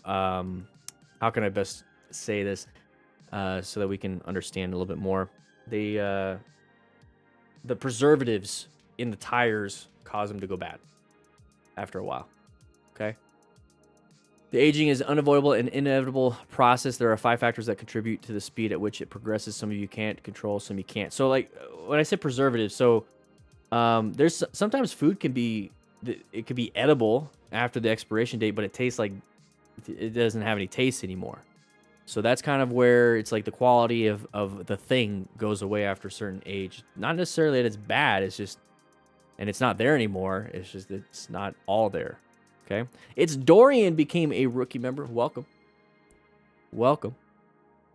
So heat, increased temperatures will accelerate the lingering vulcanization. So tires should be stored in a cool place like a basement or ventilated warehouse, as opposed to a sealed shed or a trailer. So where do you think people typically keep their tires, keep their stuff?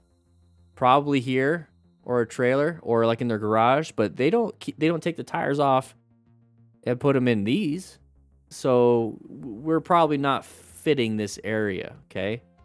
What's up, Matthew Crabtree? I hit a tire on the way to work, going about 70, and got hurt pretty badly. All medics said I would have been dead without my gear. Thank you. Woo!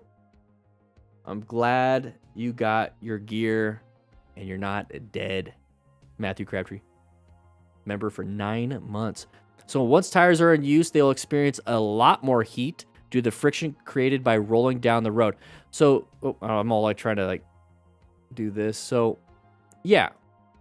So let's think about that a little bit. The heat, the friction, it's produced through the tire, the PSI that starts in there. So the air that's in there is cooler.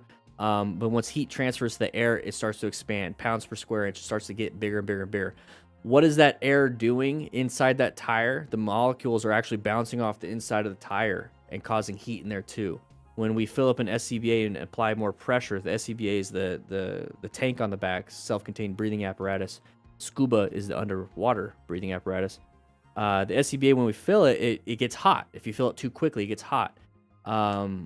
That's kind of the same process on top of the actual friction from the tire, but on the inside, it's actually doing that too. When it heats up, it's bouncing around everywhere, causing heat on the inside also.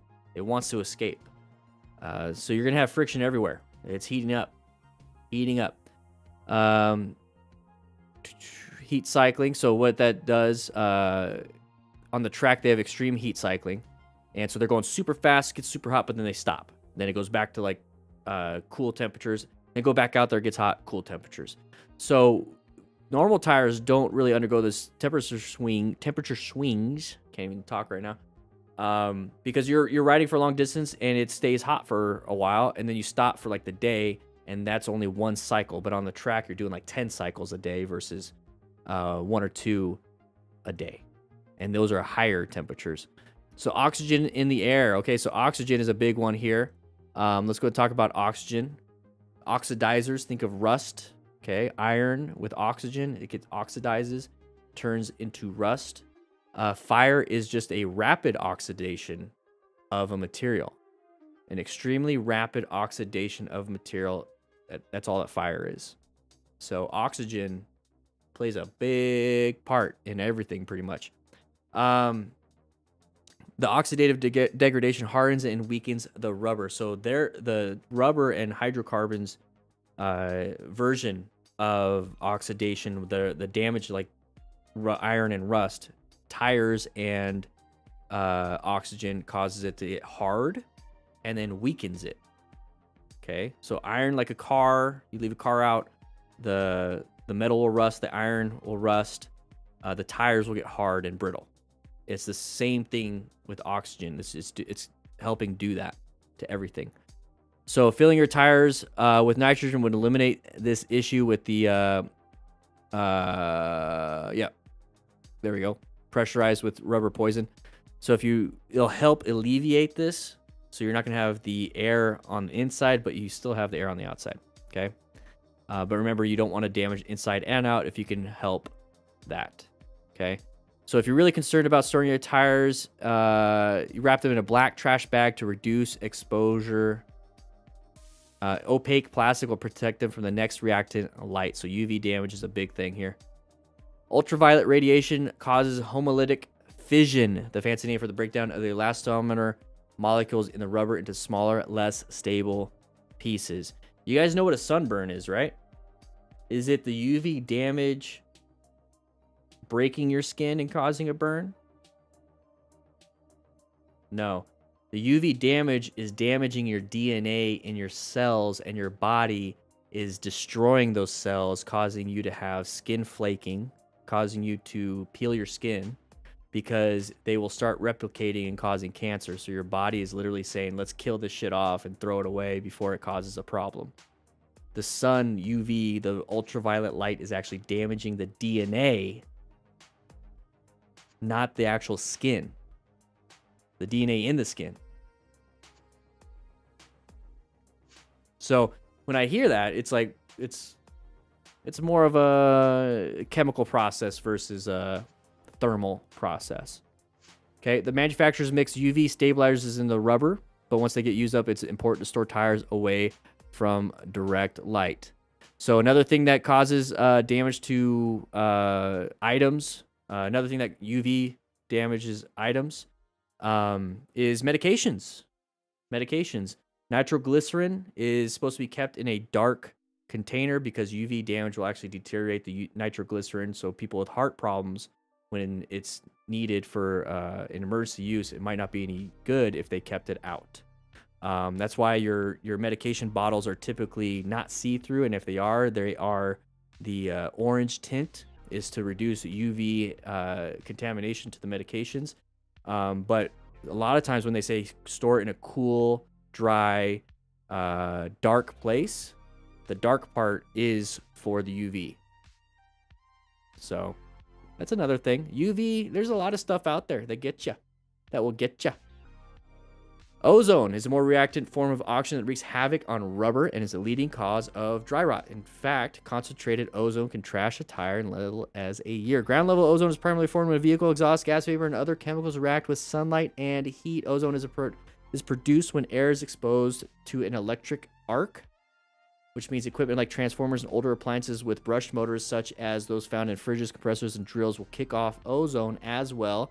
So if you have any suspect electronics where you park your bike or have been suckered into buying an ozone generator to purify the air in your house, it's probably not good for your tires. Not worried about that.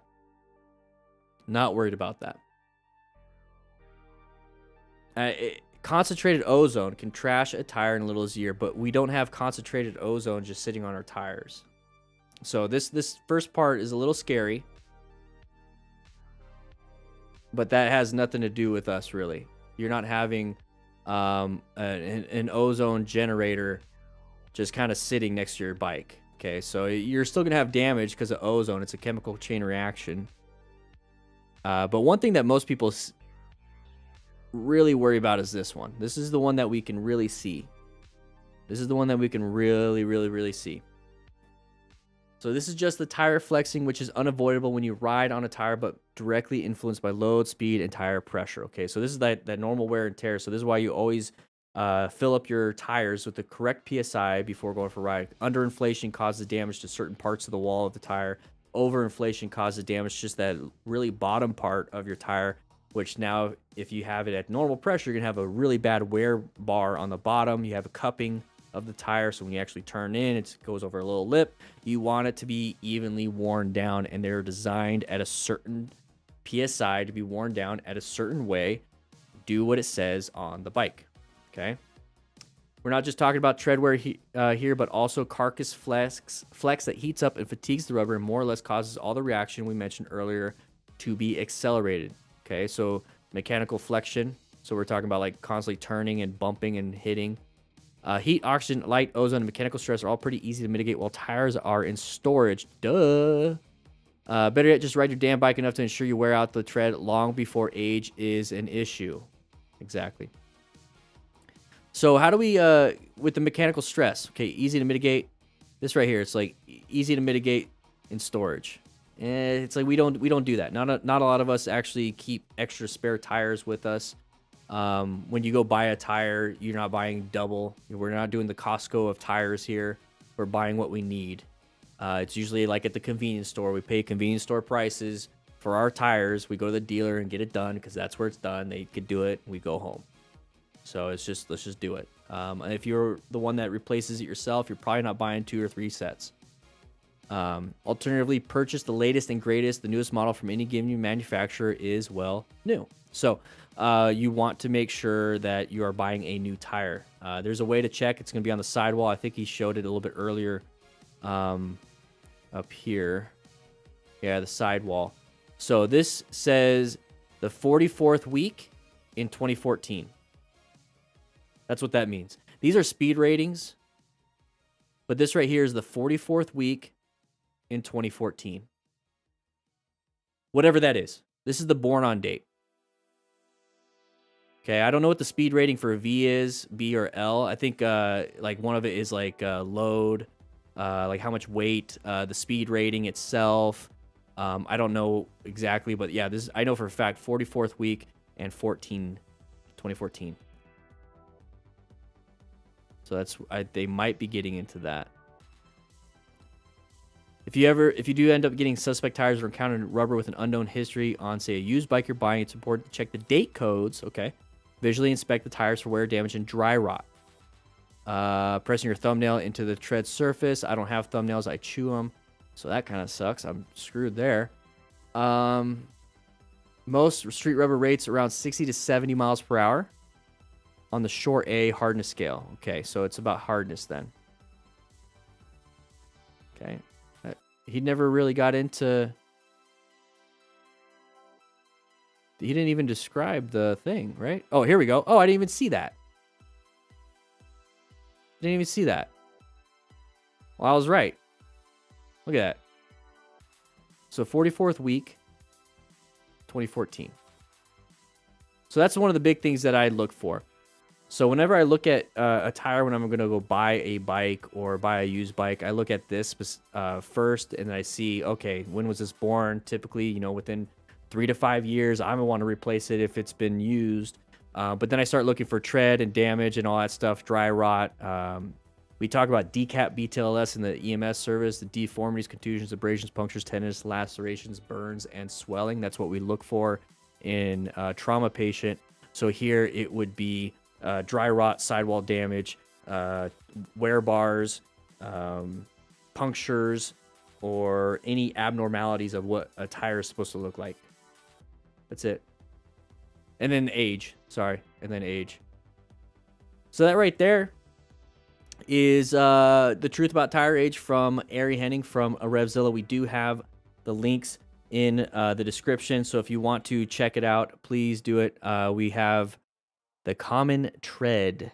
Now remember, if you are looking for some beginner gear, we do have beginner gear. Links are also in the description. But if you want to check out the common tread, and check it out for yourself. Now, FTC tells me I need to let you know these links are affiliate links. So if you do buy anything on Revzilla anyways, and you're going to anyways or whatever, it does a nice little kickback to us. No extra cost to you. Let's make Revzilla pay us for doing this good work. I like Revzilla. I really do. I really do. But click those links. Just click it anyways. Just go ahead and click it. Just click it. Don't buy anything. Just click it.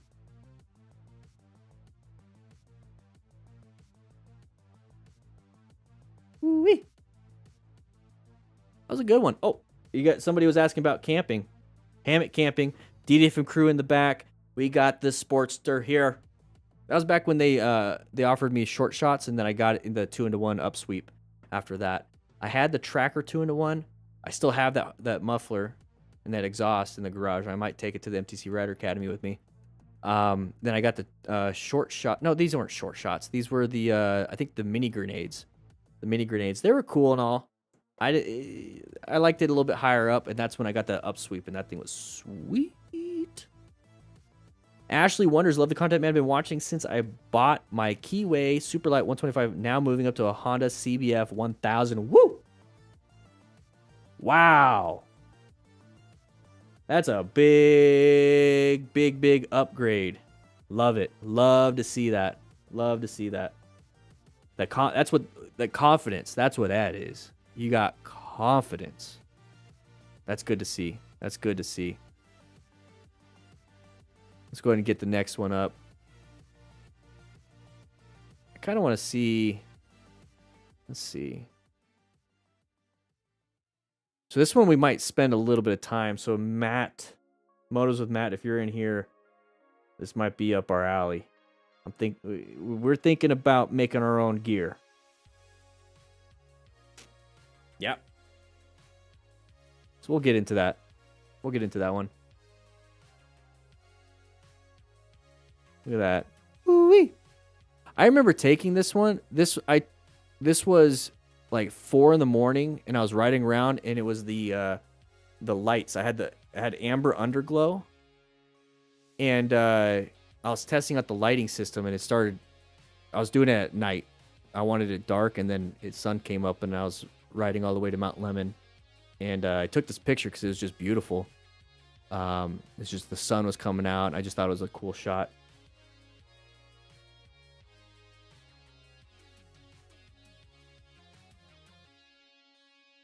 Yeah.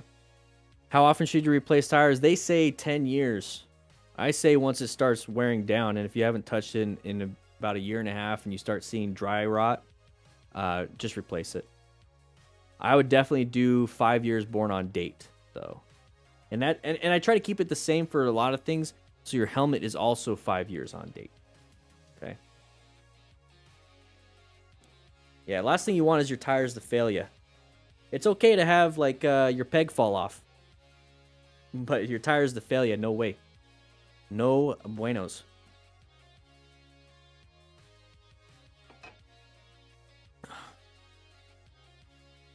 Uh-oh.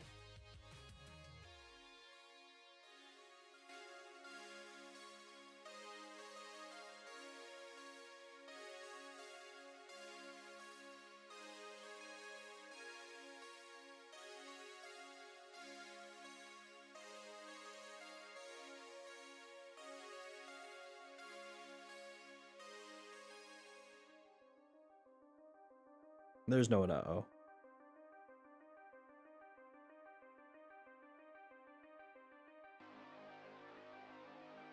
There we go. Thoughts on Victory Octane? Whoa, they don't even make those anymore. For a beginner who's responsible and not at all about going as fast as possible and just starting and even possible a forever bike, do it. The problem with Victory, Matt might be able to chime in if he's still here, is that they're only offering like parts and support for like 10 years. And that was like starting like 3 years ago. But that doesn't mean it can't be fixed if something goes wrong. Problem is you might not find parts, or it's going to get more and more difficult to find parts as the years go on for a Victory. But I like how you say who's responsible and not at all about going as fast as possible. That's going to serve you for any bike you want to get. So I'm already going to say go for it. But I'm just letting you know what I know from Victories. That's it. But your mentality is what's going to carry you through it. Love it. Love it.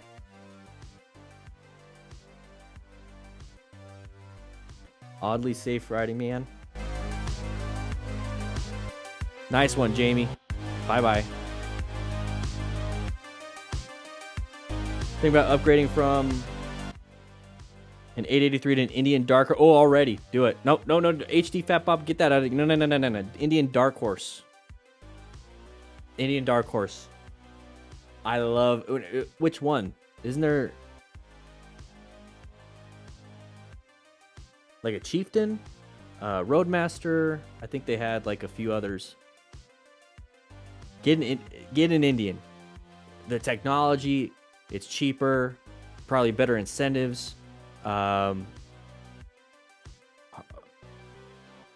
I'd go for which Indian though. Do I have a playlist? Yeah, I do. I have I'm going to bring it up.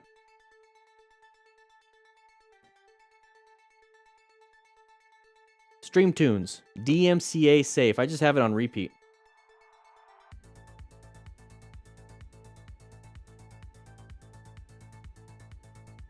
Yeah, I don't care if you guys see my name. My name's on my freaking book. I don't give a shit anymore. Indian Chief. Oh, baby, you're going to love that one. G, you're going to love that one. Is that right? Did I say it right? Can I share the playlist? Yeah. You could search for it. I mean, Synthwave by Stream Tunes. Here, I'll share the Stream Tunes. If you literally just Google Stream Tunes. Oops. If you Google Stream Tunes, and then you can I use the Spotify, obviously, so let's go and view playlists. So I use the synthwave, but yeah, you could use any of these. I use synthwave. I love synthwave. John Kelly, yeah. Love it. Sweet, I got it right. Yeah, you're gonna love the Chieftain Dark Horse. Can you please one day share your setup? I'd like to see how big your green screen is.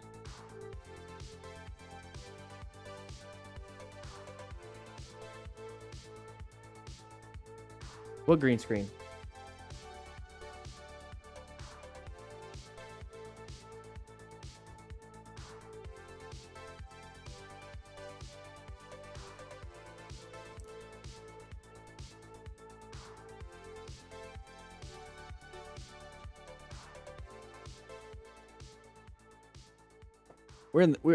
We're at the MTC Rider Academy. This is the Chief Storm. What are you talking about?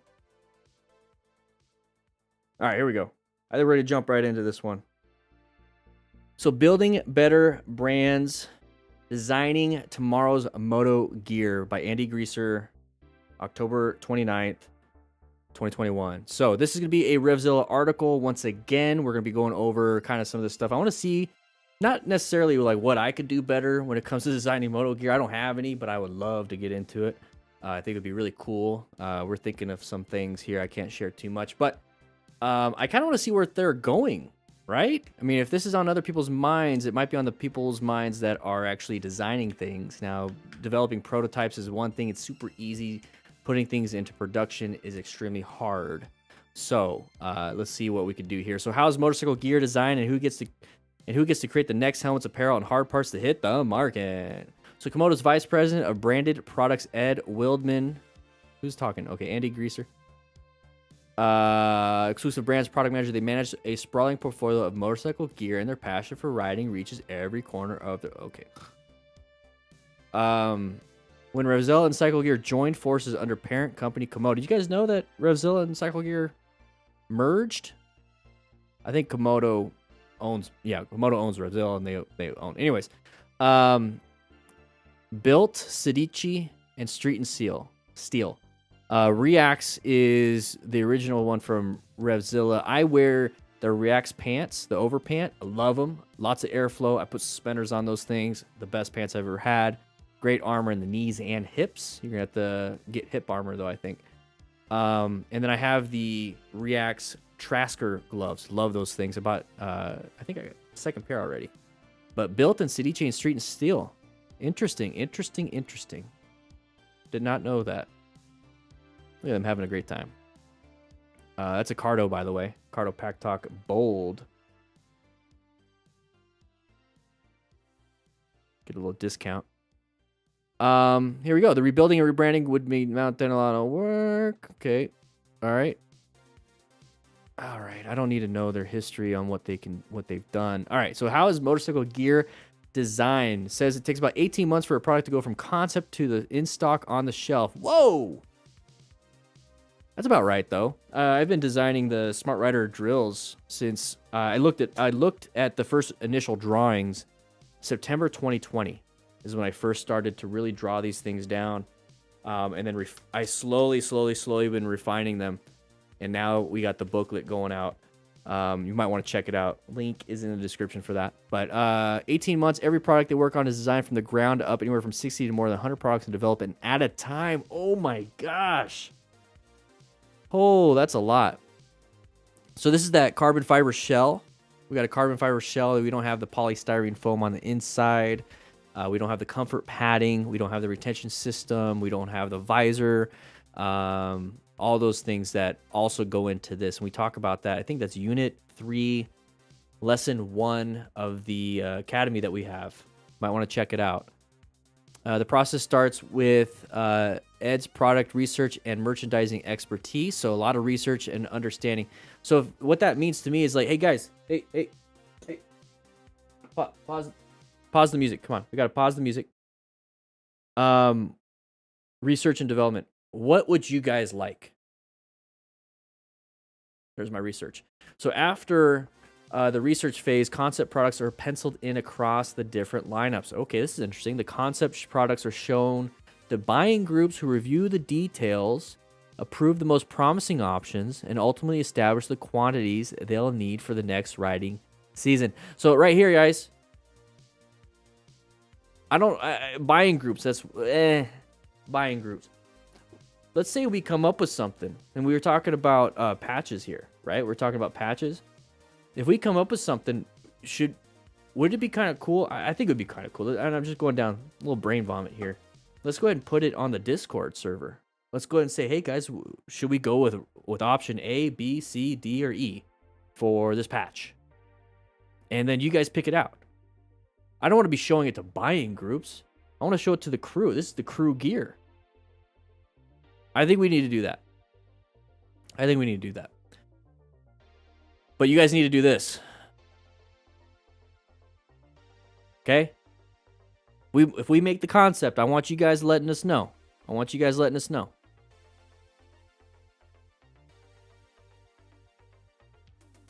So the comfort padding.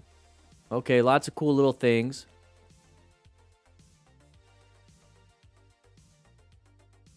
Yeah, it seems like an advertisement for their Sedici brand. So too many products overlapping each other. That kind of sounds like our rescue gear. We got a lot of options for rescue packs and rescue gear. We have the rescue pouch, the slim rescue kit, slim rescue pack, the rescue pack, the rescue kit. We have 4 different things. Thank you, Tunflisk. I think we're just gonna simplify things. We have too many overlapping products.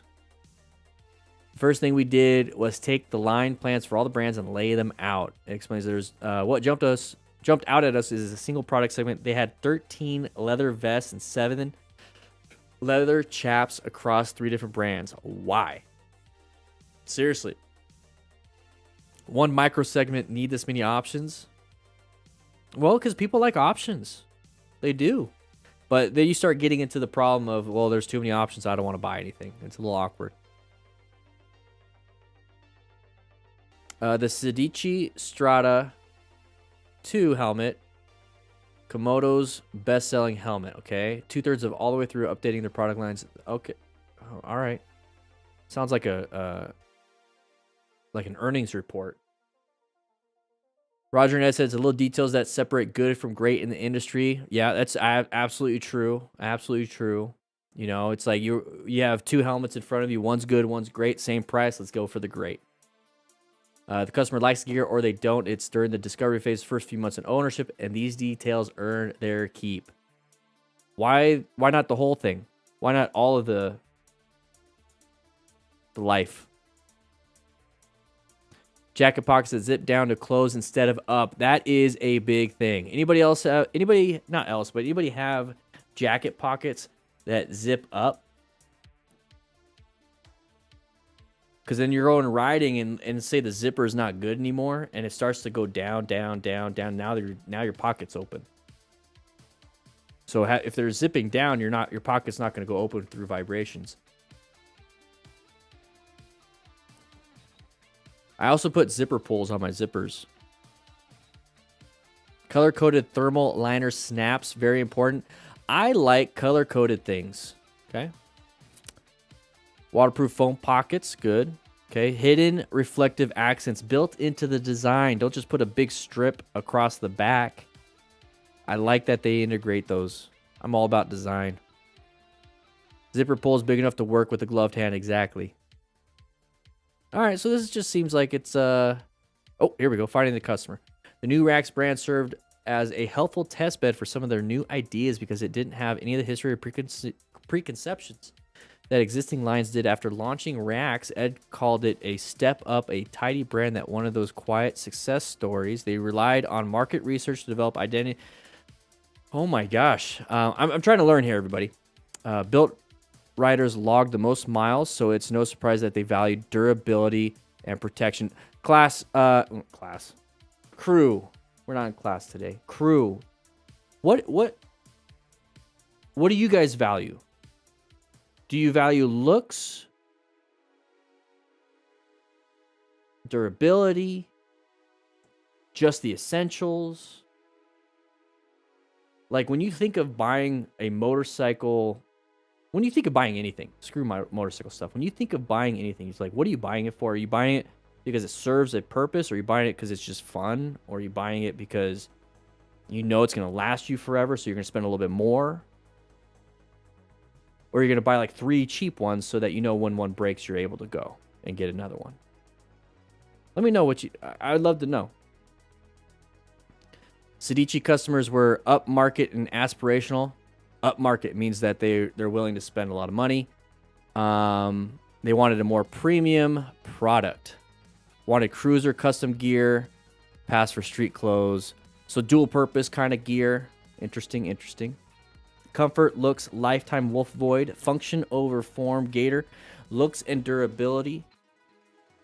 Joe Rocket is your go-to. Yeah, very good pricing, and they work. Depends on the item. Sometimes I want quality over quantity. Sometimes cheap is the way to go. Okay, we're learning. We're learning, too. We're learning. We want to know what you guys want.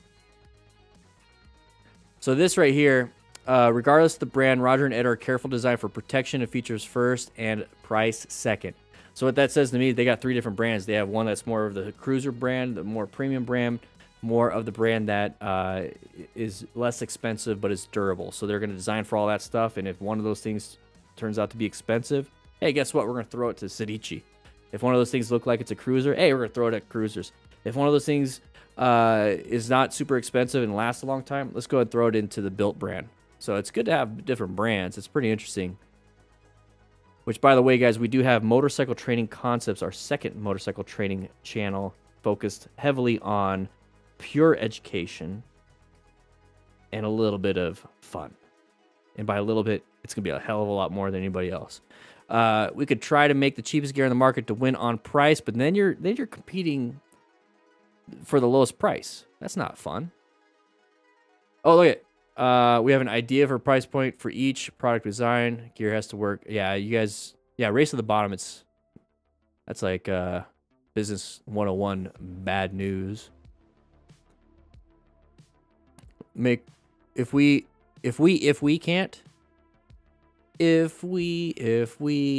can't make gear work the way we want, then we are not going to do it. Okay. Looking ahead. All right, so let's see what they want to say overhead. We'll have pretty much turned over every product into soft goods lineup. It's been a big lift. We're working on new. This I want to. I'm sorry, guys. I'm starting to get a little annoyed of this.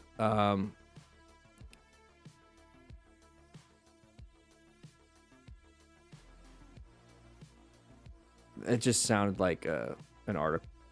I feel like I'm reading an earnings report. Where's my doggo? I'm done with that one. Revzilla, I'm sorry. I don't know who that was aimed at. Definitely wasn't aimed at me.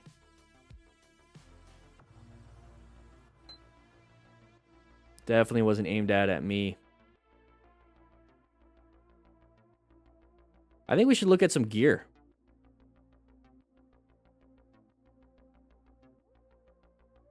I think we should look at some gear. So where I was at, I was in the new rider section, the new rider guide. And I think we're looking at a beginner's guide to riding.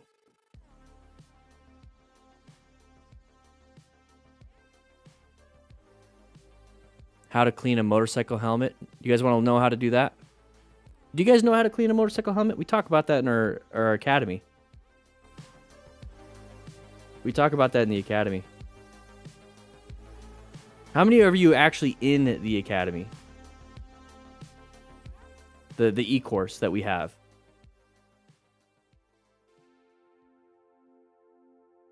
How many are you actually in there?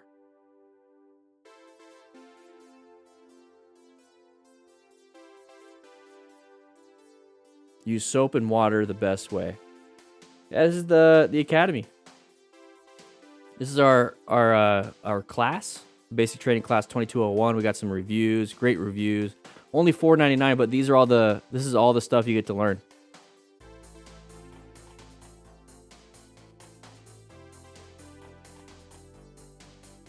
Terrier and Border Collie. Actually, she's a mutt, and I decided to get her DNA tested. She's part Kaos, Black Lab, and Pug. It's a Kaos, you ask? All right.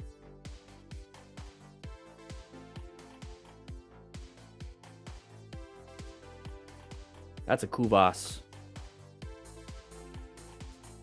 She's part that. She gets her height from a pug. And she gets her fun stuff from these dogs and Black Labs.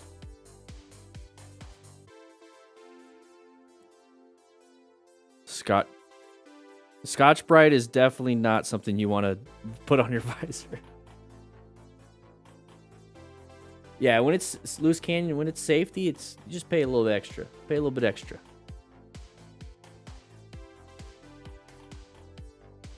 But guys, join the academy. It's only $4.99.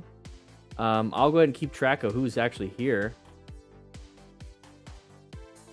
If you guys sign up for the academy during the stream, you'll get a nice little shout out. Let's see who's already joined today. We have Cameron joined today. Andy Tabor yesterday. James yesterday. Gary.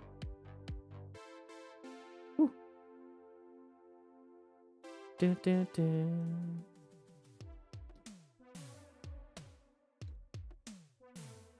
Join the academy. Join the academy. Link is in the description, but if you don't want to click the description, I got a link for you right here. Click that, join, become a member today for $4.99. How I overcame my height. What, is that a thing?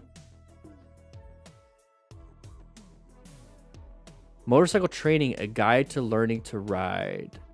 Let's take a look at that. You know what I'm going to do? I'm going to go ahead and copy this. I'm going to put it in the title. I think that's what we'll do.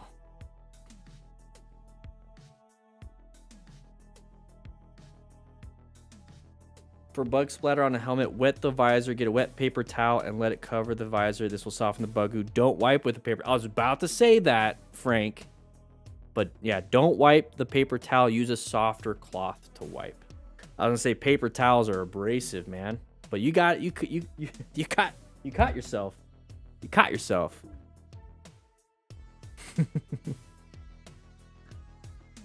Yeah, you don't want to wipe with it.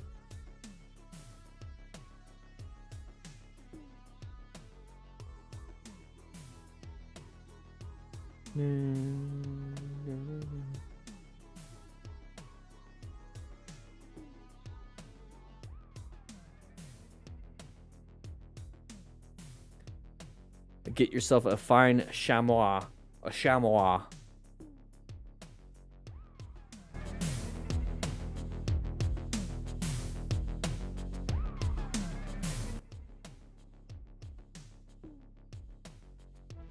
Yeah, you did. Yeah, we just wrote like a community straight up blog.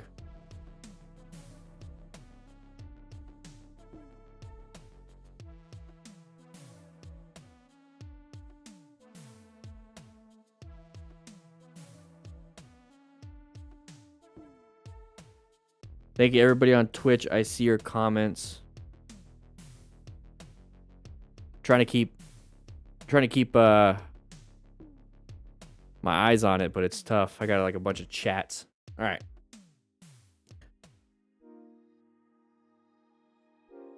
We'll do this one, and then we'll go ahead and look at some gear after this one. So, motorcycle training, a guide to learning to ride. This is from RevZilla. This is on their common tread. We have that linked in the description, the common tread. Click it. join, look at all that stuff, and learn a little bit. They have quite a bit there. This is from 2016, so about 42 years ago. Learning to ride a motorcycle today is easier than ever before because Dan the Fireman has an amazing channel. I'm old enough to remember when rider education meant the salesman at the motorcycle dealership told you this is the clutch, this is the brake. He slapped you on the back and rubbed your shoulders, and you wobbled off. Okay, the quality of instruction was uneven to understate the issue, so Dan actually solved this problem. So today there's a wide range of resources, mainly Dan the Fireman. Elementary education accelerating from 0. Here we go. So starting from a stop. Starting from a stop. That's a big thing. So let's say you want to know how to learn how to ride, but you have no knowledge of motorcycles, no friends, okay, or family who ride. Oh, there it is. You don't even know how the controls on a motorcycle work. Now, you definitely could understand that if you just joined our basic training course. We actually go over all of that, and it's only $4.99, so you don't even need money, which right here it says spending thousands of dollars to buy a motorcycle and then blah, blah, blah, all this stuff. You're going to have a little bit left over, okay? Just $4.99. Don't have to do that alone. Read our story and watch our video on how to ride a motorcycle to get a basic understanding. Okay. MSF class, basic rider course, take you from a zero to motorcyclist in a weekend. Okay, ours is a 3-hour class online, so take it wherever you want. I was an MSF rider coach. I let that lapse. By the way, I let my EMT lapse 3 days ago. First time ever in over a decade. Actually, it's the first time ever. I've never let it lapse. So I'm here for the long haul. Woo! There are many advantages to taking the MSF course. In some states, it is free, but I had to pay like $200-300 for mine when I took it with my wife, and she had to pay $200-300, which, yeah. It's cheaper than any other form of training, especially the self-taught school of hard knocks. Okay, so we have a self-taught school, the MTC Rider Academy. It's a guided academy. It's only $4.99, and it's not so it's like cheaper than other form of training, especially. It's like, we got training. It's not expensive. You get insurance discount, yeah, from them, but I mean, you're spending a ton of money, so it's going to take you a couple years to get that discount. You have to actually re-up it every 2 years to continue that discount. Let's see. There's no reason for the 4th grader to quit. Okay. What about having a friend or family member teach you? I won't say never, but you see where he's saying it like, ooh, he's saying it like that. But there are pitfalls. Experienced and skilled are not the same. I completely agree. Experienced and skilled are not the same. So what that means is that somebody with 10,000 miles going straight versus 400 miles at a track. The 400 miles at a track guy is probably going to be better than the 10,000 miles on the street. So as more than one instructor told me, plenty of riders have been riding 20 years, but instead of progressive advancement of their skills, they've just repeated the same first-year mistakes 20 times. That is absolutely true. So the goal is just become 1% better every day. 1% better every day. If that means with working out, you did 10 push-ups today, just do 11 push-ups tomorrow. You're already 1% better. That's all it is. And what we do with our school is that we have the Smart Rider motorcycle training drills here. The Smart Rider motorcycle training drills. And you can just go out there and have a little bit of fun and just get better 1% every single day using some of these drills, and these are a lot more fun. Links are in the description for that. As a new rider, how can you be expected to know if your uncle has been riding for 20 years is giving you good advice or bad advice? You can't. So the main thing here is finding somebody that you trust, and I'm hoping the crew trusts me, because everything I talk about is stuff I do. Everything I talk about is stuff I do. You guys know me by now. If I don't like something, I let you know, and then I don't promote it. You can't tell if it's good advice. Plus, learning from a friend or relative injects personal feelings and relationships into the process for better or for worse. Yes, one thing I found out is that go ahead and have a third-party teacher, family, friend. If you have a good relationship and you have a learning type relationship, a mentorship type relationship with a friend or a kid or whatever, and you could set aside the personal, but then now we're getting to business here. We're getting right into the skill area and we're learning. You should be good, and that's tough to do. That's really tough to do. So being good at doing something does not mean a person is good at teaching it. I know somebody like that.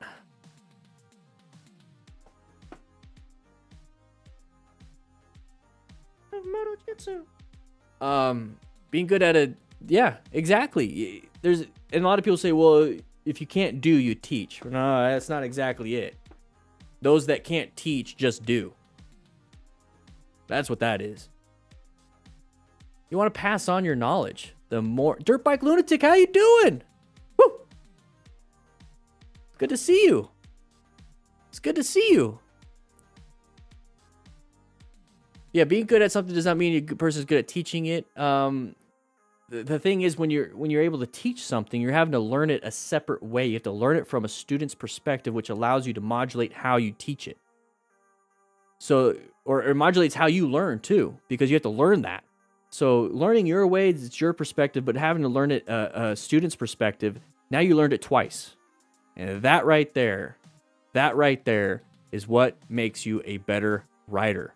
That's why it's in the smart writer principles of teaching and mentoring. It's not only because we want to help out the next generation of people, but it's because we want to get better ourselves, because once we start teaching it, we learn something new. Especially when the student or the person you're mentoring asks a question, you're like, I don't know. Well, go find out. And now you know. And that was because you taught somebody. That's important. That's what we did in the fire service. We always taught the rookies the right way of doing things. We injected ourselves into that. They asked questions. We learned. We participated in the learning of the next generation. Therefore, we maintained and grew ourselves.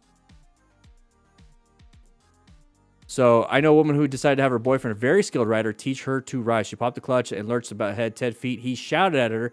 They began arguing about his teaching technique, and she gave up. Her riding career lasted 10 feet, and their relationship lasted 2 more weeks.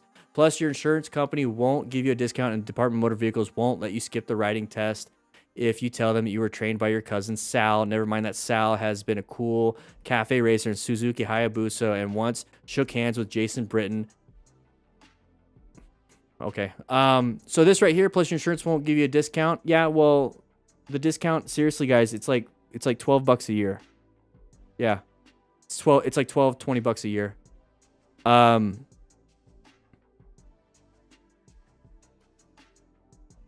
Let's see. And then right here, the Department of Motor Vehicles won't let you skip the riding test if you tell them that you're trained by them. The riding test is absolutely easy. If you could be, guys, if you take this course right here, the Motorcycle Training Concepts Basic Training E-Course, if you take it and you go to the dealership, or not dealership, you go to the DMV and you take your test, you're gonna ace it. Guys, the test is easy. It's a very simple braking test. It's a straight line weave. It's a U-turn within a 20-foot box. It's a swerving test. It's very easy. If you fail it, come back again and do it again, and come back and do it again. It's not that hard. And if you fail it, that just means you shouldn't be on the road. So don't go riding. So come back and do it again. Learn. We have that. We have all the training there. $4.99. So it's like, yeah, I get it. You're going to have in-person instruction, and that's really good. So there's some people that learn this way. I'm not saying that my way is better. My way is just another option. So learning from somebody hands-on is amazing. A lot of people learn that way. I don't learn that way. Not the best way. I do learn from watching, but if somebody has their hands on, no, it's like, I understand. Describe it better. Okay. If you get to a point where you're like, I can't describe it, let me just go ahead and put my hands on you and then do it. And that's the only way I can express it, instead of just doing that while talking and describing it. That means they can't teach you a certain way. If they tell you to shut up and practice. Secondary education, getting beyond first gear. You passed the basic course, got your license, and bought a motorcycle. Think your education over. Did you drop out of school after 6th grade? I know some people. In high school, we start taking a little more responsibility for our own education, choosing a few electives. Being able to make a motorcycle move down the street is not the same as riding it proficiently, okay? So Keith Coates' Twist of the Rich, which has now been updated DVD form. Riding in the Zone by Ken Condon, great. I love it.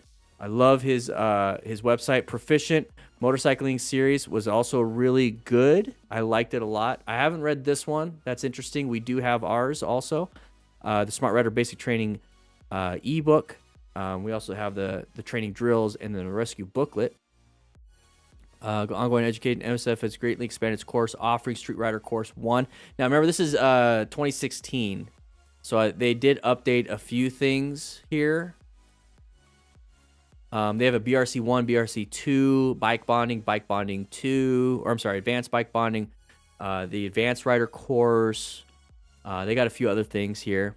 Private riding instruction is available, often in a one-on-one arrangement. Yeah. So this is good. The visual aids. I like that he's doing this visual aid thing. Talking about a corner, talking about the apex, talking about like when to start turning, and everybody's able to stand around. It's actually really good. Specializing, refining, thinking more deeply. Now, this is where you start getting into education like Champ U. You start getting into education like Total Control, Advanced Riding Clinic 1 and 2. You start getting into track days. You start getting into that area.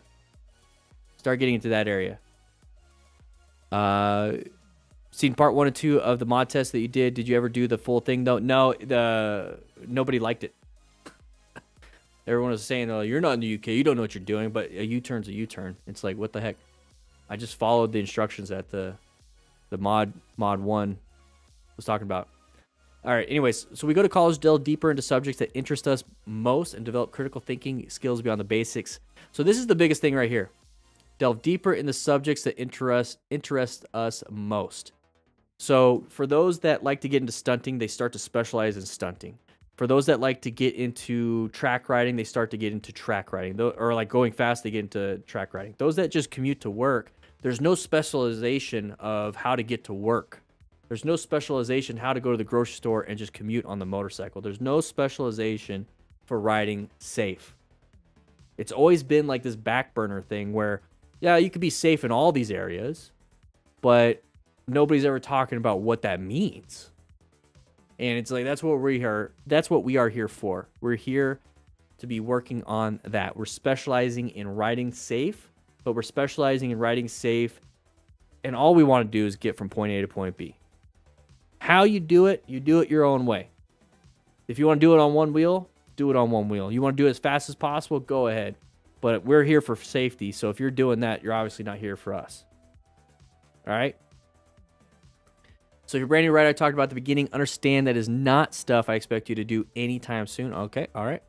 Options to consider. If you're a sport, there we go. So if you're a sport rider, can't afford to treat yourself to school like Yamaha Champions Riding School. So that's like Champ U. They have their own e-course, but they have their own track day stuff. Okay.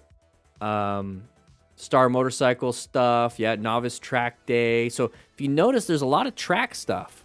So a lot of track stuff. There's a lot of specialization for track riding, and that's because MotoGP and Moto America and all those other places are so popular among motorcycle riders that is like what they see. So if all you saw was powerlifting out there on TV, and that was the only sport for weightlifting, like lifting weights, not weightlifting the sport, but lifting weights, that's where a lot of people would go and specialize in. But then somebody came up with CrossFit, and then somebody came out with something else, and then somebody came out with something else. And so now not everybody's going into powerlifting. A lot of people are going to CrossFit because that's what they like. A lot of people are going in this because that's what they like. So it starts to diversify, and you can start getting options, and you can start specializing wherever you want. My biggest problem is that it's mostly track. Slow mode and ads. What are you talking about? Get premium, Brandon. I don't click here. You want to? I don't do insert ads on here. It's just what it is. 2-second slow mode. Street and off-road riders have specialized courses for sharpening their skills. Staying safe, advanced rider training, rawhide adventure training. So they do have adventure stuff, but then that's what it is. It's like you got to pay to either do track or off-road. What about on-street safety? Okay. There's nothing there. Smart riders know that the best way to achieve that goal is to accept that the learning never ends. Hey, look at that. Smart riders know that the best way to achieve that goal. You guys are smart riders. You guys are smart riders. So here, there's nothing about stunting. 2016, did stunting not get invented till after 2016? It's only about track and off-road. Not a lot of people just want to... Not a lot of people do that. Not a lot of people do that.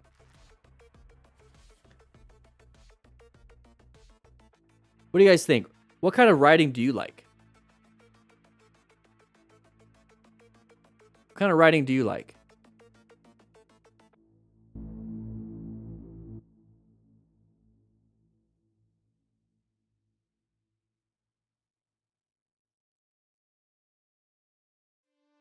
What kind of riding do you like, guys?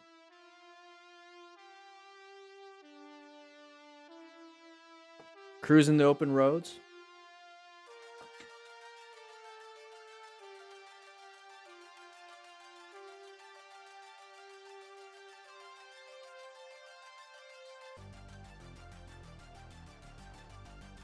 Track and sport riding, leaning as far as possible. Adventure, okay. Track and sport riding. Twisties, love it. Dirt bike guide bike, ooh, guidebook like the trainer's guide if I can find sponsors. Oh. From Ireland. Woo! You got your initial basic training today. Good luck. You're gonna do great. Yeah. Low traffic riding.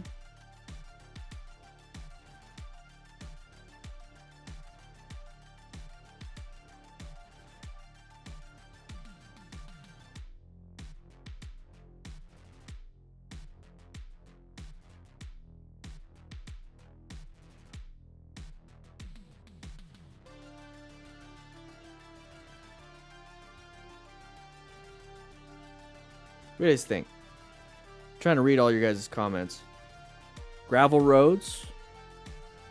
Long trips, finding a restaurant 300 miles away and going. Good. A little bit of everything. Yeah. I like a little bit of everything too. I think I'm good without the track though. I mean, I say that now, but I'm probably gonna want to get into it. But right now I have so many other things I want to do. That track is like pinned. I like pinned it.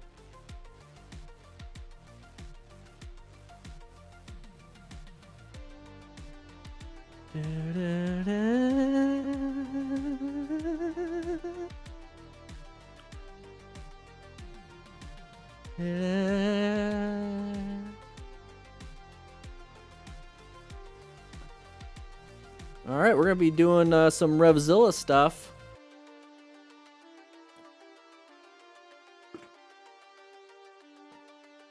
We're gonna be doing some Revzilla stuff.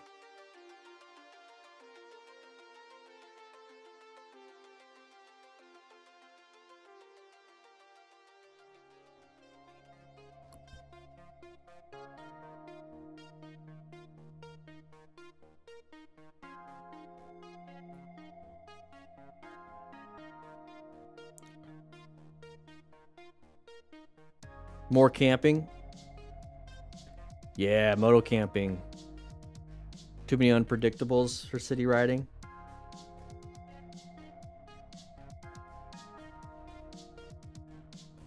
Anybody interested in e-bikes? Let's see if they even have any on here.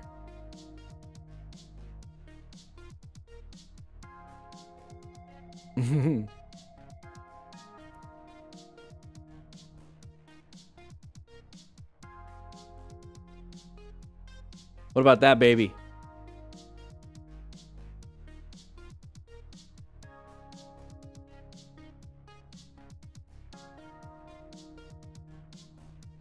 Yeah, they're pretty expensive, but you get free shipping with Revzilla. Free 2-day shipping, baby. Woo!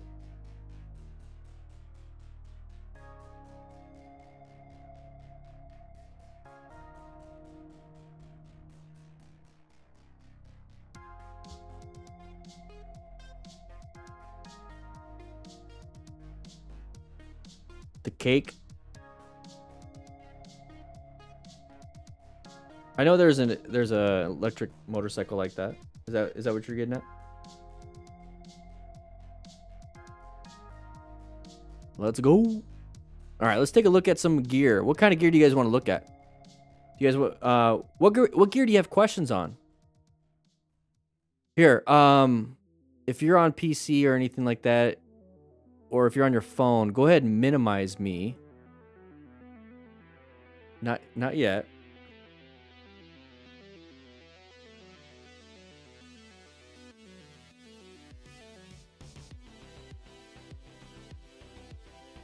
Click that link. That is an affiliate link, by the way. But go ahead and click that link. That's going to take you to Revzilla, and follow along with me if you want, or at least look for a gear. Look for gear that we can talk about.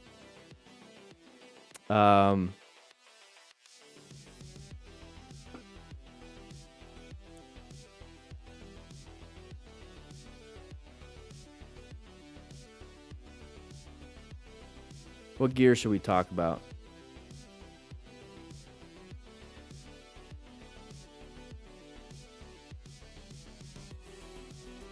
I need a new jacket too. I think honestly I might just get another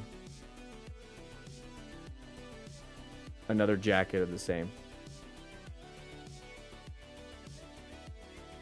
All right, so now we're going to be talking about gear. So let me go ahead and click here and follow along with me, or find me some gear to look up and talk about. There we go. What gear should we look at? Review moto leggings? Yeah, we could do that. Wide ass foot has issues. New jacket, so airbag jackets. Full leather, so pricey. Leather is expensive. Leather is expensive.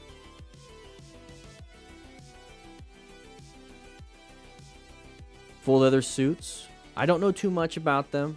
Is Icon gear good? A lot of it is. A lot of it is. Jeans, what's a good bang for the buck? Will safe as? Any better gloves than Alpine Star? There's plenty of gloves out there. Airbag vests. So I see airbag vests and leggings. Let's go ahead and go over leggings a little bit.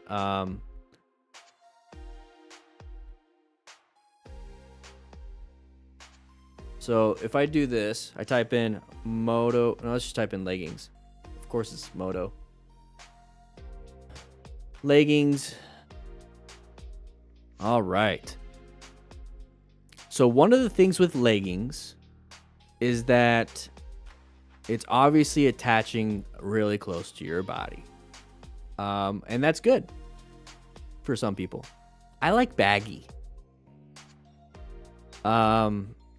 Nikki's got some leggings. I forgot. I think they're the Fury. I think they're a Bullet.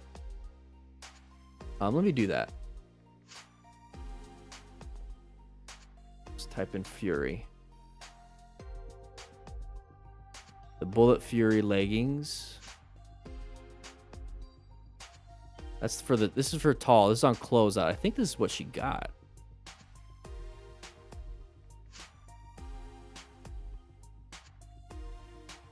So the big problem with leggings that we found. Let's go ahead and pick. Let's do this one. This might be their newest one. The biggest problem that we found with leggings is that they go really high up on the waist. They're jeggings. They're jeggings. Jeggings. Is that what we're looking for, Samantha? Jeggings or leggings? I don't know. Because jeggings, they have heavier cotton and aramid fibers in them, so that they're a little bit better for. Yeah. So, anyways, they go high. They go high up on the waist. Whoa. They go high up on the waist. So like her waist, like where her iliac crest, the pelvis is like right here. So it goes like super high up. So just be aware of that. But that's not necessarily a bad thing, because that means the abrasion resistance is actually higher up on your body and covers your lower back too. So that's actually kind of cool. One thing we did find with some of these is that they're hot. They're really hot. Because jeans are super hot. Motorcycle jeans, because of the aramid fibers. So like right here it says Kovec. So Kovec is a technical textile engineered for prolonged performance, low friction, heat transfer, cut resistance, abrasion resistance, making it an excellent choice as reinforcement in motorcycle apparel. So Kovek is Kevlar-ish aramid fibers. We created Kovek. So low friction heat transfer. That's very important for when you're riding across the ground. No buenos. So you want to be having something with that. So they're good. It's just that here on this bottom part too. So not only do you have it super high up, it's super long too. So you're either gonna have to do over the boot because they're super close to the body. They're not really designed to go. I'm sorry, they go in the boot, not over boot. You don't want to have it go over a boot. It's gonna be inside the boot pants. So be aware of that. You might want to get boots that can accommodate that, because they're not wide enough to go over the boot. But they're pretty long, and then rolling them up is kind of a pain. So you might have to get them hemmed. So when it comes to hemming motorcycle gear, you're either going to have to, if you want to hem the gear that touches the aramid fibers, which is typically in the buttocks. So like on the butt, it's all like Kevlar or Kovek in this situation. And then like here, and then like here is typically where the aramid fibers are. So if you're going to get anything tailored, you need to find somebody that is able to tailor Kevlar or aramid fibers, which is extremely difficult to find. A seamstress that can do that.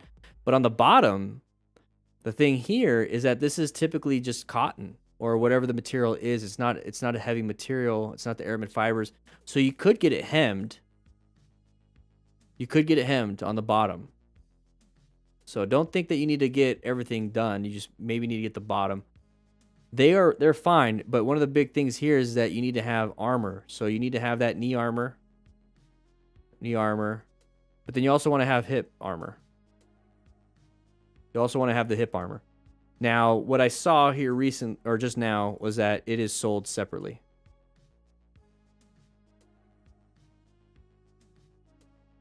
Sold separately. That's not good. Go ahead and do this.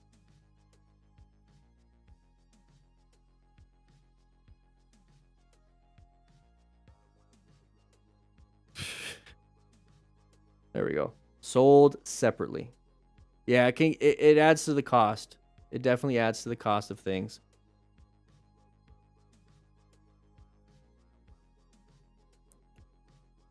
So Bullet Fury women's jeggings.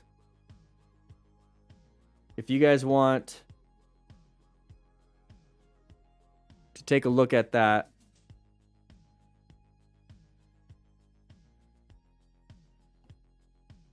Bullet Fury women's jeggings. Whoops. I forgot to add a space. There we go. We have the Bullet jeans or jeggings for Nikki, and we landed on those because they fit her best, and they provided the best protection, and they weren't super duper hot. But you just got to find the one that you like. And where the armor sits on the knees you got to figure that out too. Cool thing with RevZill, they have a decent return policy. Airbag jackets. Airbag. Let's go ahead and talk about airbag.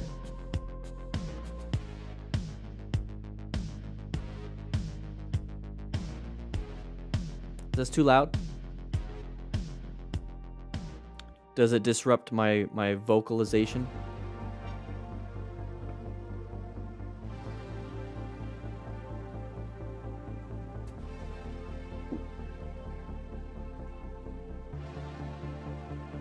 So which one are you guys concerned about when it comes? We are not in that mood. We are not gonna be making sweet love. Yeah, they charge a restock fee. Yeah, it sucks.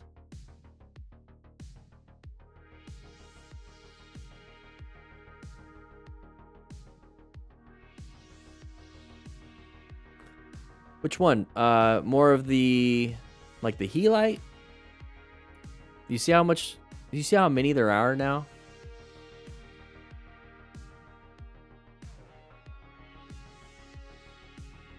So the main one is going to be this Tech Air.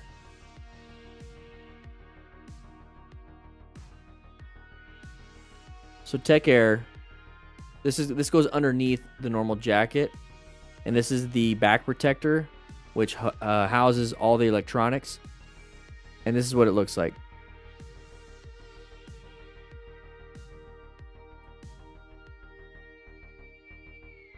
Very expensive. It blows up into like an airbag shell, and if you notice right here,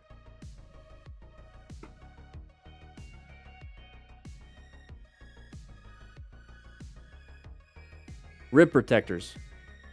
So that's one thing that you don't get in regular motorcycle jackets. You're not going to get that full encompassing rib protection.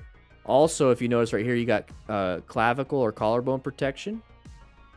And if we switch out from here and we go here, what you don't have in normal gear is a chest protector and also abdominal protector with the ribs and then the clavicle and upper arm.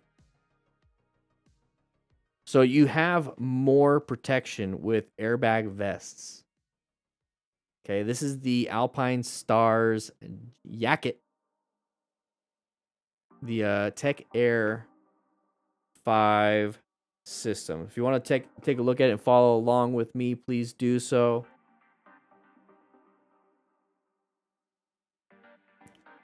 Tech Air 5 airbag. $750. I get it. Look how much it protects though. It's quite a bit. Goes underneath your normal jacket.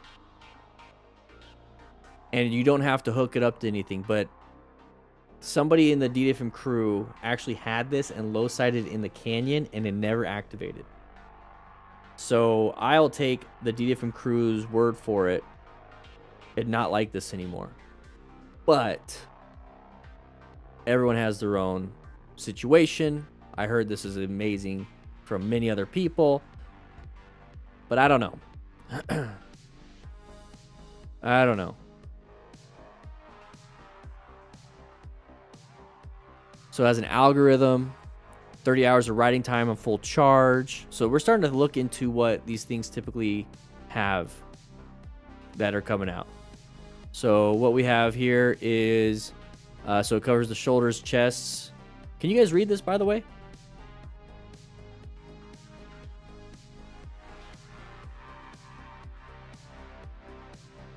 $30 hours. Let me get a bigger. So this right here, crash algorithm will say it within, or will activate it when it detects a crash. Electronics can fail, and that sucks. That really sucks. So that, I think that's what happened. It failed. It failed. But that's the way it's going to go. It's going to get better and better and better with technology and AI. Not intended for use with heated riding gear. Heated gear exceeds the Tech Air 5's upper operating limit of 122 degrees Fahrenheit. Hey, we can get to that temperature easily in Arizona. Especially when the sun is on your back. Whoa. Into a Zorb ball.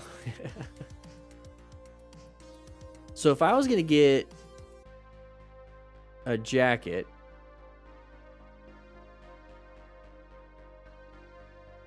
the one I would get, because I'm also looking for cost and durability and ease of use, and then also ease of use basically. I would probably get, let's see, where is it at? And I haven't got it because of the cost. It just gets DanDanTheFireman Smart Jacket. One second. This is not the one I might get. It's interesting.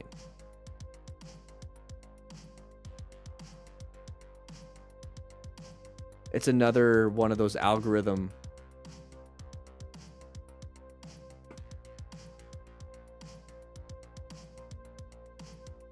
All right, so the Helite.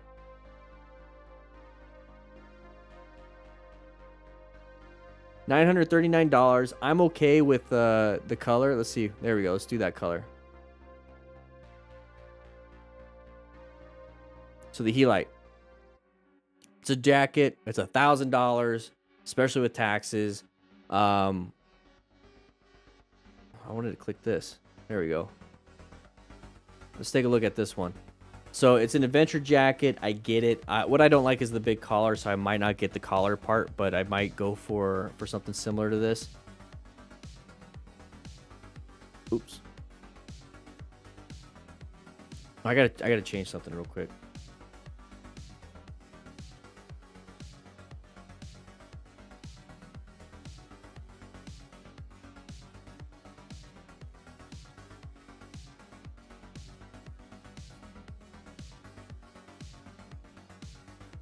All right. All right. Let's go ahead and click this. So this is the jacket. Pretty simple. Pretty simple. That's the way it looks. Boom. There it is. So now we have it fully inflated. Now this inflation part right here is going to protect the neck. So we have a neck roll basically being created by that. We have the chest protrusion and protection. We have the back protection, and it looks like the top of the arms. So we do have the same kind of protection that we get from the Alpine Stars, but this one actually has a little bit of the neck. It's going to be like a neck roll. So that's going to protect your cervical spine. That's really cool. So let's see. That's what it looks like, and then boom. So let's take a look at that. So the neck right there, you have a decent opening. You are going to have the helmet to hopefully protect at least the base of the skull, but it's not going to protect your cervical spine. And then, boom.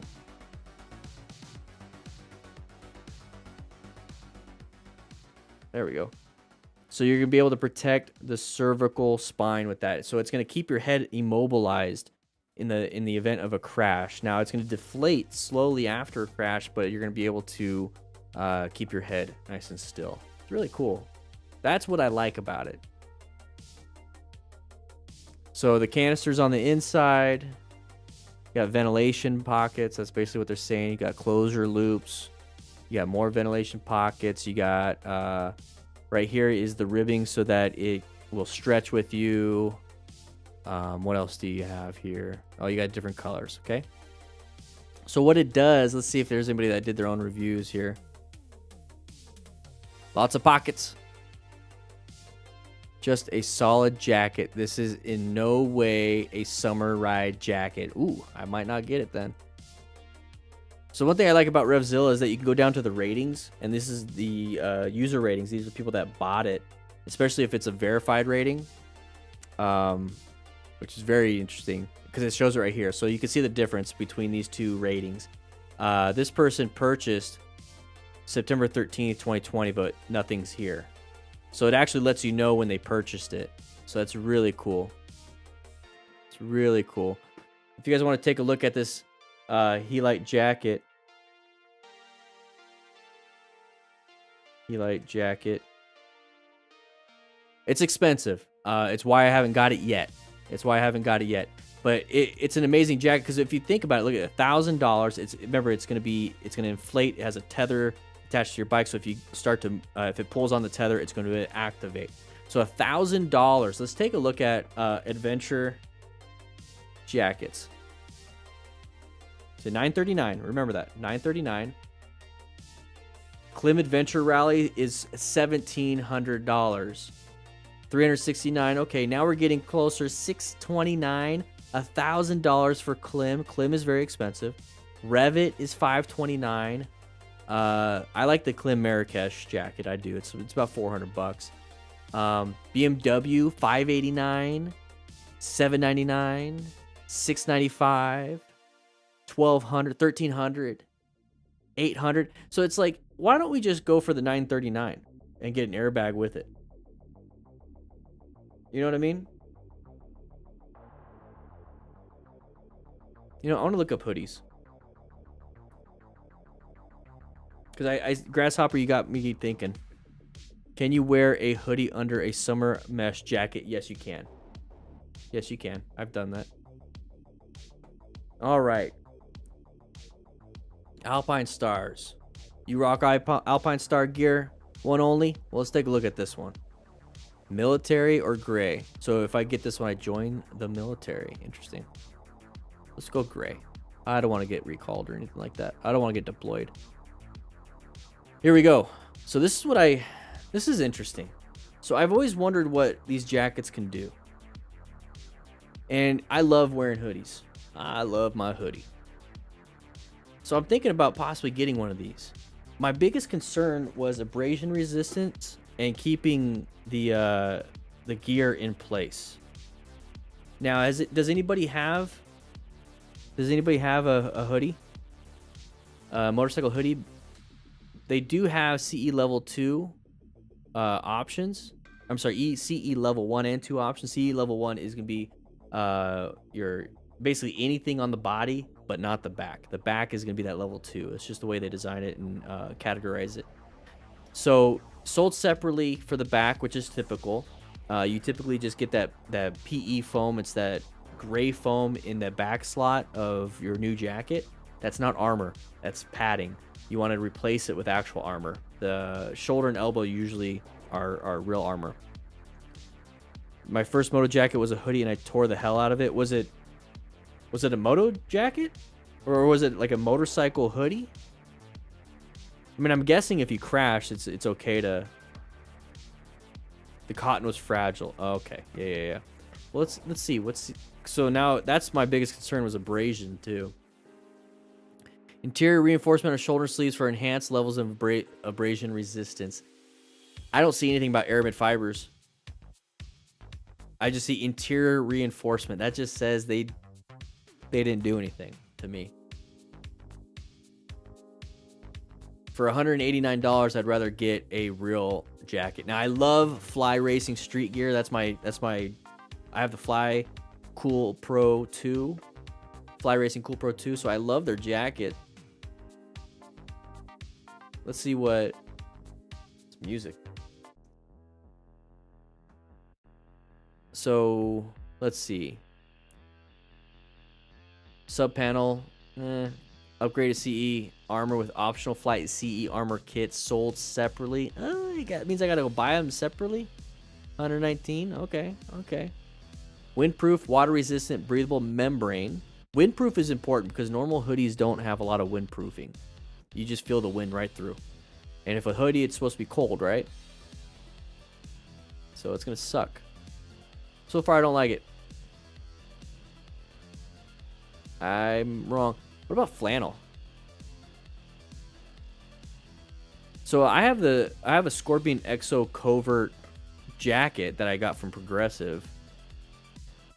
Let's see if I can find it. It might be down here.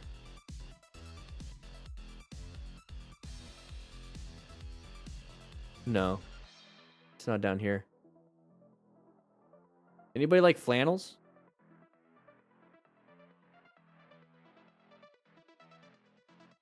Yeah, the Scorpion jacket I got is nice. I like it. There we go. Look at this. Fiber lining. That's the aramid fiber. The other people didn't say it. They didn't say it. They just said reinforcement. That's what I'm looking for. I'm looking for specifically, tell me what the hell you put in there. Fiber lining. You do, but not like that, Kathy? Flannel Friday is not bad. Not bad. I like it a lot. So sold separately.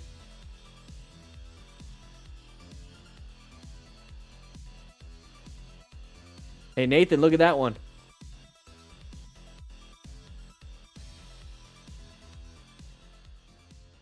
They know what you're doing with your hoodie.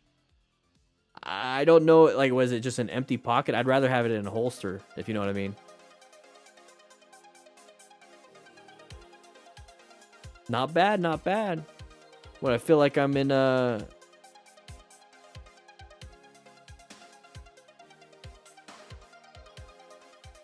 forgot the show.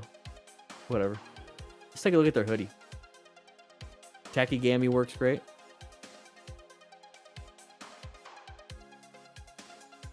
That doesn't look too bad. It looks a little less hoodie, more tactical hoodie.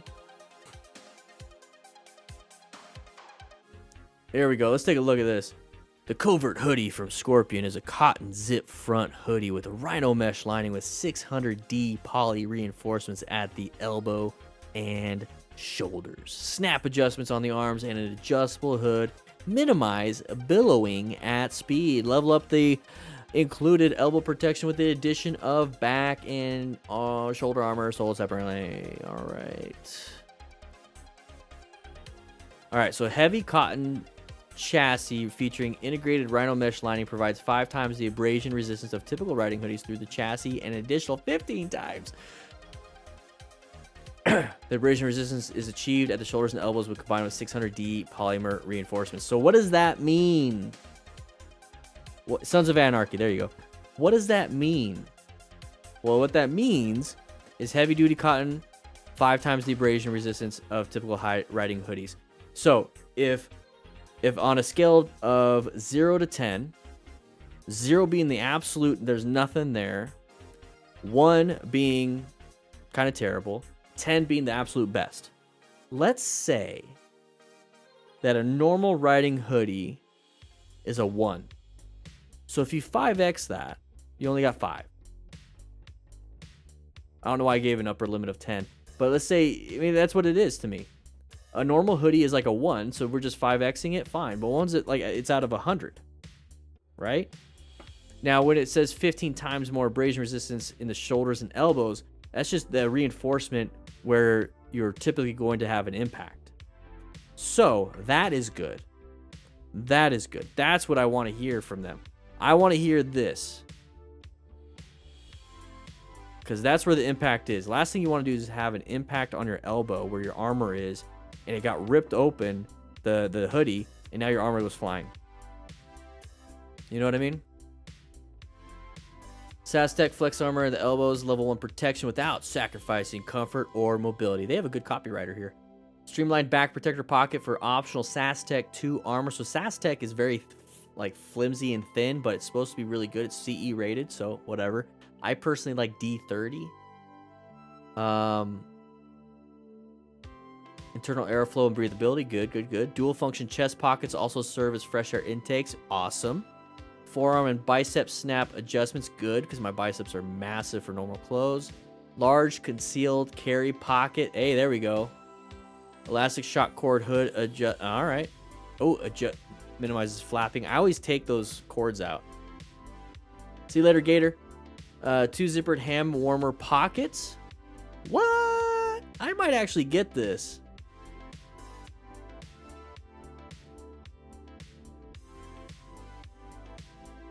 So there's the reinforcement. So when they're saying on the shoulder, here's the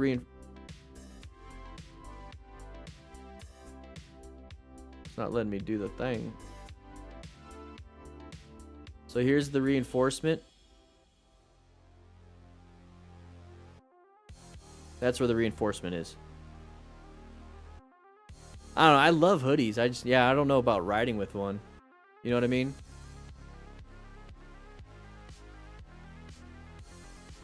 It's a good hoodie. It's fading, whatever.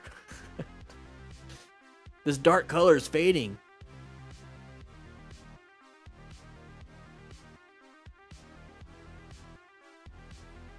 What else we got? What do you guys want to look at?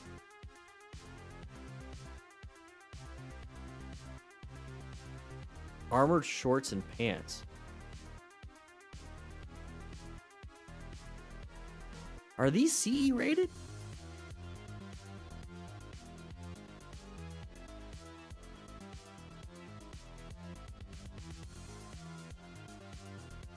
I don't think these are CE rated. Earplugs, yes, get them. Earplugs are very important. Once you lose your hearing, you're never getting it back. You're going to need an external hearing device to actually get the same function.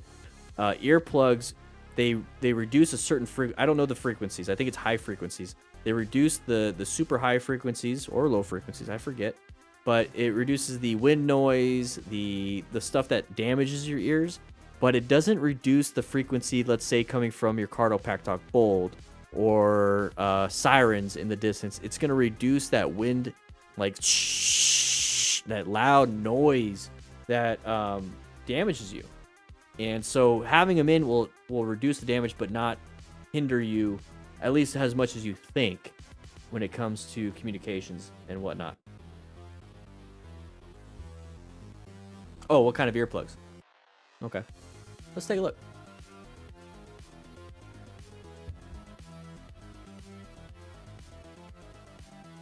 So really, anything's going to be good. It's more about comfort. I have decibels earplugs. But really, any of these work. They're trying to reinvent the wheel on a lot of these things. These things work pretty well. They're just the foam. The reason why people go for these other ones is because they stay in there and they're easier to use, and that's it. But the thing is, you buy these once, you're good. It's last thing you want to do is spend like $100 on stuff, and like, there's no need. There's a reason why you have so many of these, because if you lose them, you lose them. One thing that you might want to look into is possibly getting it. Some of them have like a cord that keeps them in line. Let's take a look at pin lock earplugs. Some of them have like a cord to keep them in line, or not to lose, kind of like sunglasses on there. It's worthwhile. Let's see. It dampens. It's dampening. Yeah. So I don't. What is this? Where's the source? I can make a graph. You know what I mean? Where's the bottom right here? It says by the Surgeon General, blah blah blah blah blah. Right? So like when I see stuff like this, I'm like, yeah, that's cool.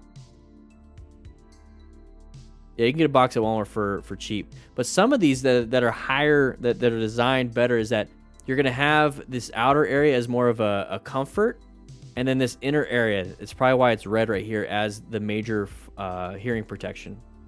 So the comfort on some of these are better. So like these are easier to get in because of the slots, and they stay in. So you have friction. Now pull. Let me explain a little bit better. The foam, I can't get out of that. The foam The foam earplugs work by compression. So you squeeze them inside your ears.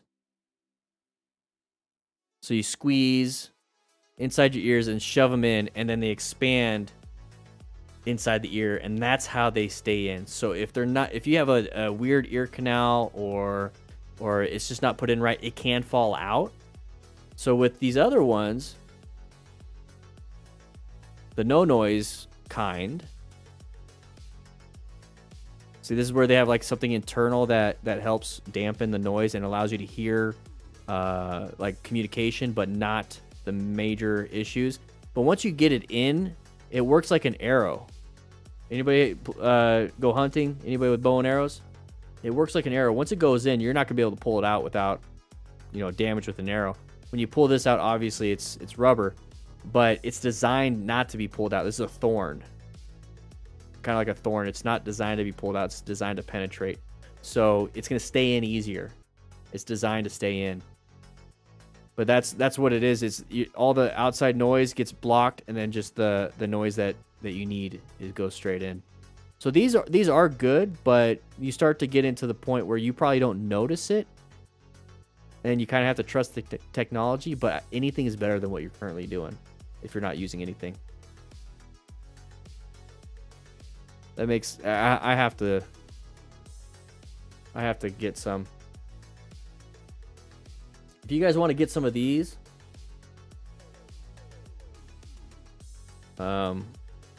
ear plugs. This is where I'm at right here.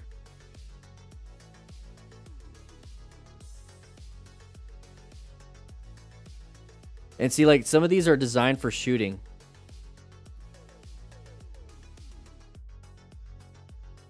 So some of these are designed for like super high, like boom, boom, boom, boom, that part. And then a lot of motorcycle ones are designed for the different kinds of noises.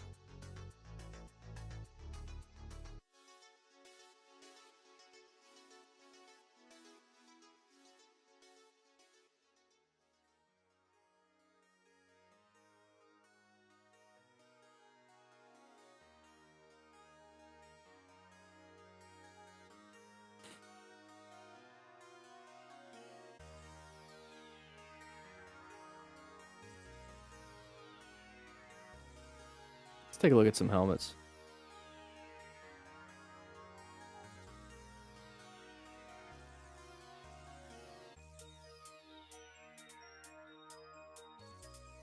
I want a white helmet.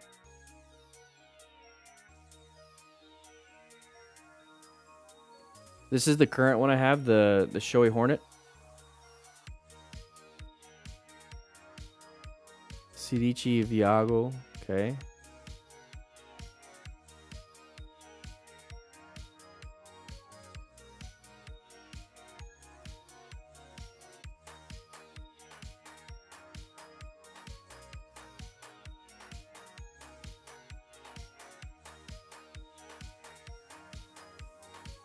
I returned this one. It just didn't. I like it. I would have worn it, but I don't have the rest of the gear to really match it. I had an idea for it, but I didn't. I was like, nah, I'm good.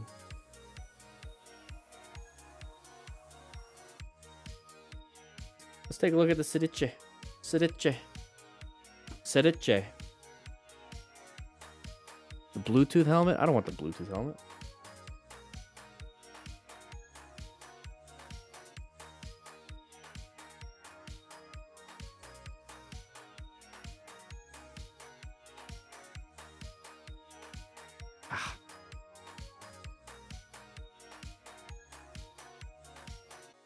Let's see what they recommend. You know, let's see what they have. They have a new rider gear.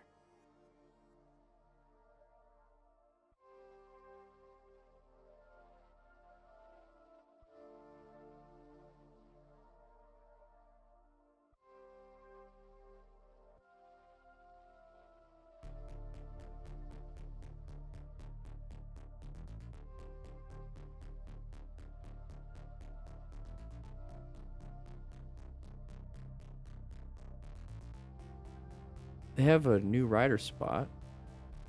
New rider.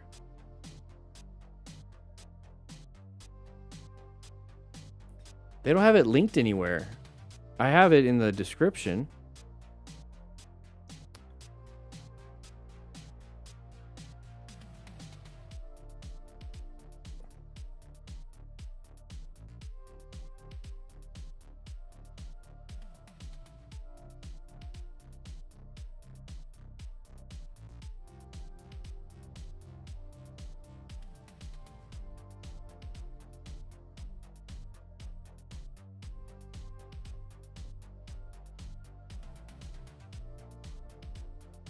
There we go. Where's this at? So I'm on a beginner gear list. Beginner gear list. There we go. Let's see what they recommend.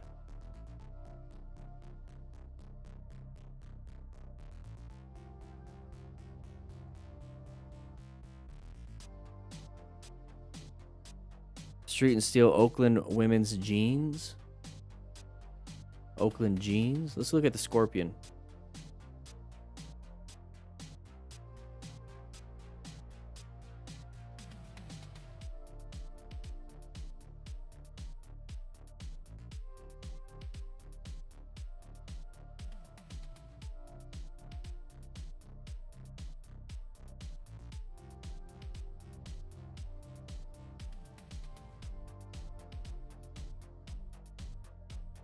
So intermediate oval, that's what I am.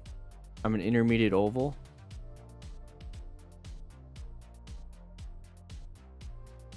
What this means with two sizes is that the shell itself, if you have an extra small to medium helmet sitting next to a large 3XL helmet, the large to 3XL helmet will actually be bigger. So how that works is the extra small to medium, they're just using padding on the inside. So if you have a extra small head, a lot of padding, a medium head, the least amount of padding that helmet can have. Large has a lot of padding for that shell. 3XL, the least amount of padding for that shell. That's really all it is. So Snell M2015, that's the older Snell rating, but Snell's kind of getting out of there. I mean, ECE is really what you need to be looking for, the newest one. But this one right here is for the extra small to 2XL only. So the 3XL, if you have a 3XL head, it's not Snell rated. This is DOT approved though. Antimicrobial fabric, ratchet system. So this has a ratchet system instead of wait, no, toolless face shield. That's the face shield. I was thinking the D ring.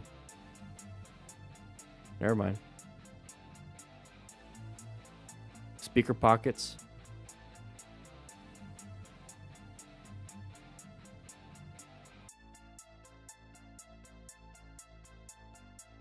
Let's look up Reacts. I want to see what they have to offer. I like I have their jacket, pants, and gloves. So these are, let's look at gloves. See if they have anything new.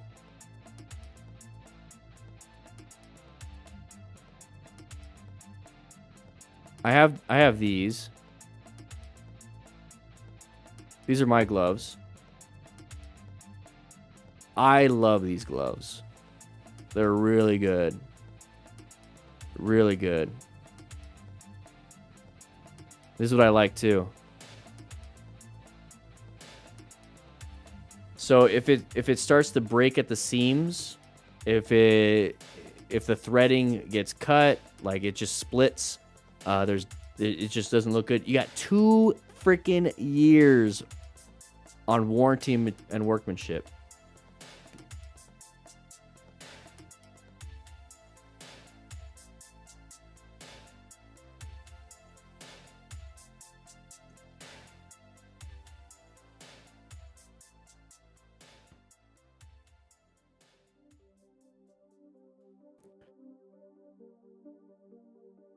I like these ones. Really good gloves. Let's take a look at something else. The Caster leather glove, closeout, waterproof glove, perforated. I didn't get the perforated ones.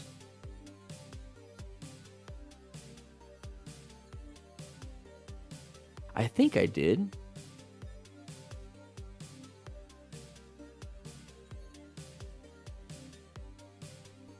I think I got the perforated ones, but whatever. It's the same thing. It's just one's perforated, one's not. The Superfly, these are really cool. These are really nice. These are women's gloves. So you have the perforation all the way through, but then you see these that's knuckle armor. The TPU knuckle armor. So right here we have a vibration dampening and a little bit of protection, reinforcement on the the glove. On the bottom we have a Velcro closure on the top, and I think right here and right here are even right here it looks like you can use your phone. So that's good when you're at the light. You could hit where you're like, oh shoot, I missed my turn. Let's look around. Really good gloves.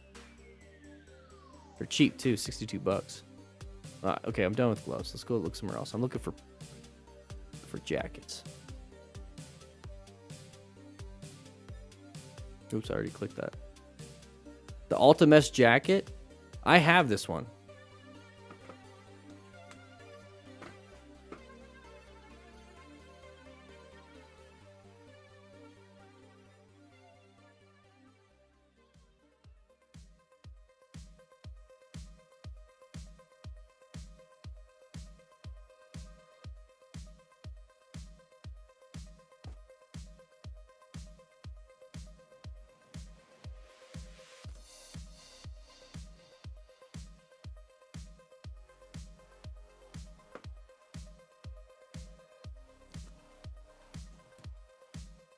It's really good. I like it. I just don't wear it. I got my other one.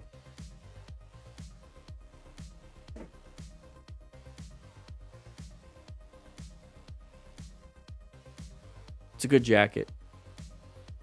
So it has the elbow and shoulder back protector. You need to get it sold separately. 2-year. And it tells you what to use.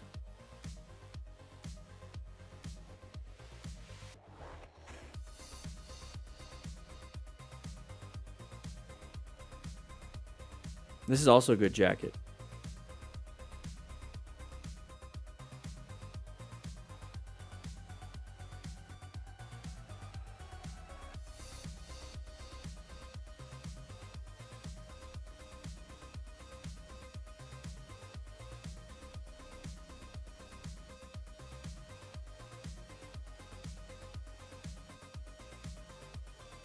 What I want to do is, this is the old SKU, so I guess, where's the new one then? Let's take a look at it. I want to get something like this. The Loden. It's green. I don't know, guys. I think this looks good. What do you guys think about this one? What's up, Valdemar? How you doing? You guys are just having a nice little chat. You guys are all just chit-chatting around.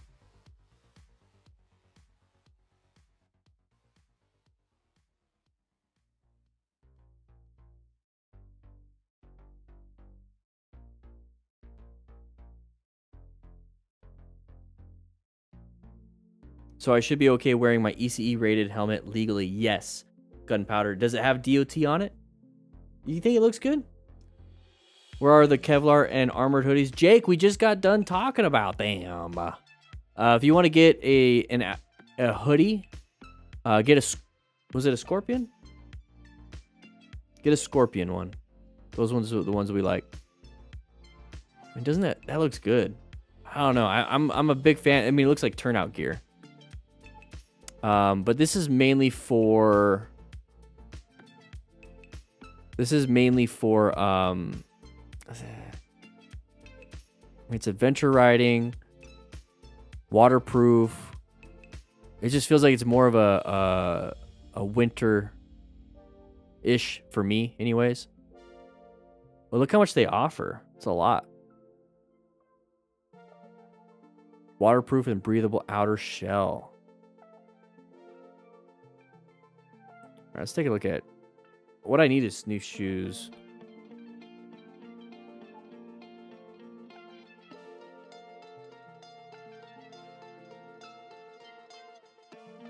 I want high shin do pants. I have pants already. I have these Alta Mesh pants. These are amazing. These are my pants. I put suspenders on them. These are the most air-flowy pants ever. I love it. It is so hot down here. These things are amazing. Lots and lots and lots and lots and lots of airflow. This is almost like an overpant. I can kind of get some... I can probably get like maybe... it'd be tough to get jeans in through. But I've worn shorts inside. So, I mean, you can always take it off and have your shorts. But yeah, you got hip armor sold separately, but you got hip armor. Multi-position knee armor pockets. Love it. I'm able to put my knee pocket or my armor where I want it. The stretchiness. Love it. I had motorcycle jeans before that, and they were not stretchy.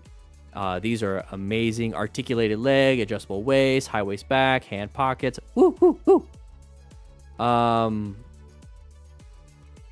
Jacket and pant zipper connector. Yeah, we could use that. YKK zippers, great. Heat resistant cover. I burnt a little bit on my knees, but never on my legs. These are my favorite pants so far. I wish they had other kinds. Like at least other colors. My favorite moto pants. Any good shoes to work in as well? Let's go take a look. Let's go to boots. A mesh jacket. So Timmy G, how you doing? Timmy G, a mesh jacket is meant for more of like a hotter weather riding. So in the wintertime, it's going to be cold wearing that jacket. So if you're in a more warm climate like me in Arizona, mesh jacket's the way to go. Revit Eclipse, you're good to go. Revit's a pretty decent brand. They're pretty good. It's probably on the more inexpensive side, but that's all you need for something like this. Definitely, yeah. So that's the thing, though. Like I said, it's warmer weather. So mesh is for warmer weather. So if you're in warm weather, you're good to go. If you're not, maybe look somewhere else. Itchy Boots is doing her Columbia to Alaska run, and she'll be coming through Arizona. Ooh. I might be able to meet her. It's okay, Jake. It's okay, Jake. Here, Jake. Scorpion hoodie. We found that this one was good.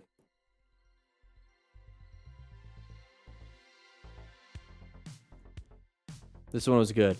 It's 150. But the problem is all the armor is sold separately. But the jacket itself is great. So if we look at the armor sold separately, we're looking at this. So another $29, and then the back. Typically, they never really include the back protector. So another $29 for armor. And let's say this is the one. So another, what, 50, 80, another $80 on top of this. You're looking at a normal jacket at that point. But if you want a hoodie, there it is. It looks good. That's the one I would get. If I was going to get a hoodie, I'd get that one. But I'm not in the market for a hoodie right now, so I don't really... So what kind of boots? Is this a winter clothing thing or what? No. It's not. Just hoodies are cool. It looks like the hoodie you can have good airflow. Oh, I've had a bad second-degree burn on my leg, inside of my calf, moto camping, from my exhaust. TCX Basics. I see TCX.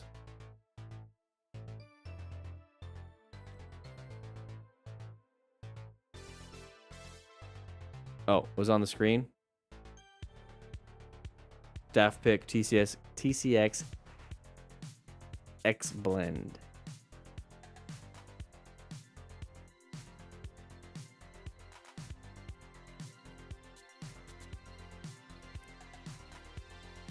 I like the brown already. I like it.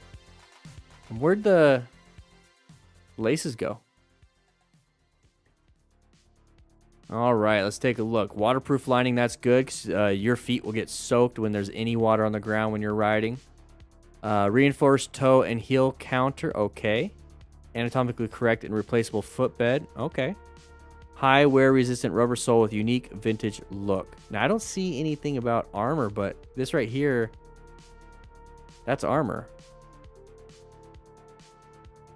It's your Malleus armor. It's interesting. One thing I like to do is find a mid-shank sole. Have protection here. Have protection here. This is what I'm looking for in a boot. I don't like laces, but these ones are kind of... They look like they're hidden. I prefer like an inner zipper.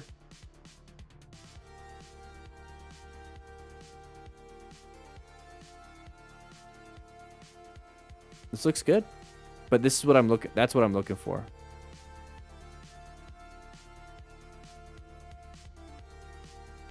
They like nice. They like nice. They look nice. You riding Doc Martens? What? Get yourself some gear. Nah, those are fine. Those are fine for now.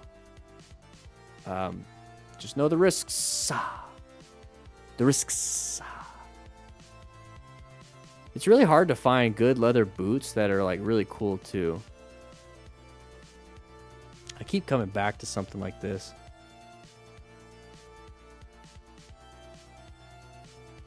See, this is what I like.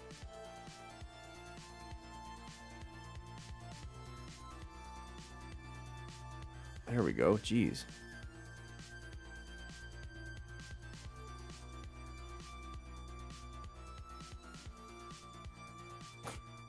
Got it.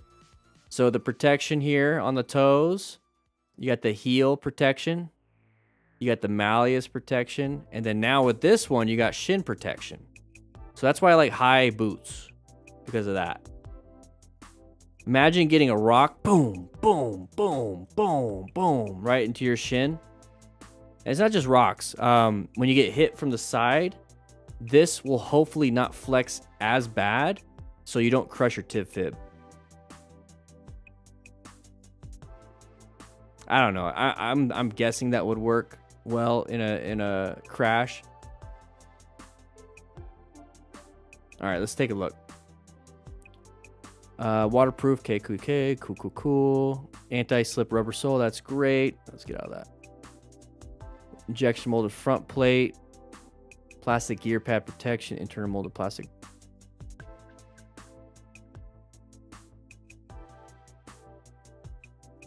Unbreakable, just give me a couple seconds.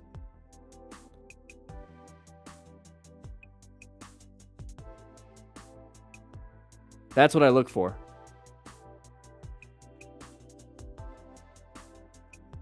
That's what I look for. Exactly, Jarn. Yeah. The problem with adventure boots, they're more stiff, but if you get touring boots, see this back part allows it to flex. If you get touring boots, they're meant to also kind of walk around on. Think about this, everybody. Let's change this song. What the heck? Touring boots are designed for long-term road usage. So if you guys are looking for gear that's going to last a long time, there you go.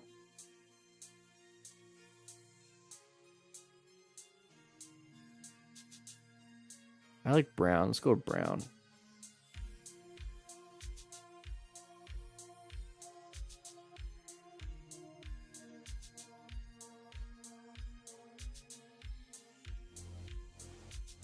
These are neat looking. See, how I work is that if it catches my eye, because it's neat looking, we'll look into it. All right, let's see what they got here so far. We got, it looks like protection for shifter. Looks like we got protection here. We got this protection. This looks like protection. I'm assuming there's protection there. This is protection.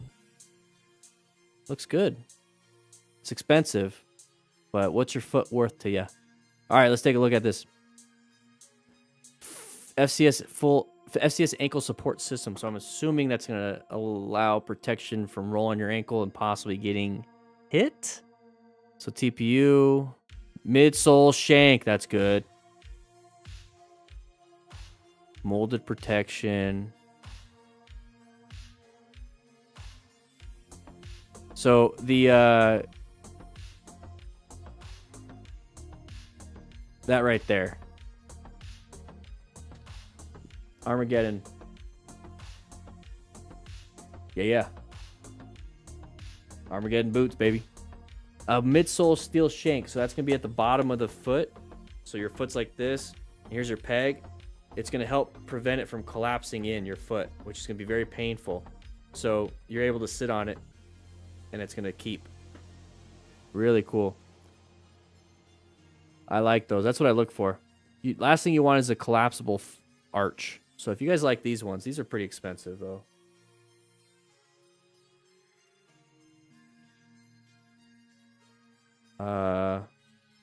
Formaterra Evo boots. And I'm putting these in the chat for anybody that's watching this, definitely after the stream. What I've been doing lately is unlisting these live streams. So they're not public after they go up, but you can still find them through the link. So I do put them in a playlist, so you're able to find them there. So we have the playlist. So these are my current boots. I have the original Elsinores. I might just buy another set. I'm just in love with them. And these are the upgraded set. D30 ankle inserts. Maybe I'm not. That's all they have. No, why don't they put that in the features? Okay, let's take a look.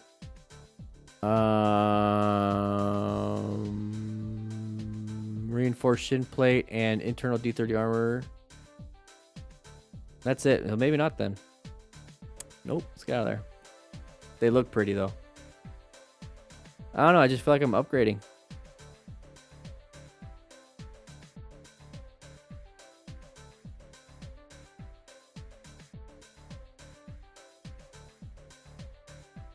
See, if they made these and they weren't like waterproof, because that's gonna make it a little bit difficult to. It's gonna be warm in there. If they made these with more protection, these things just look cool. These things just look cool.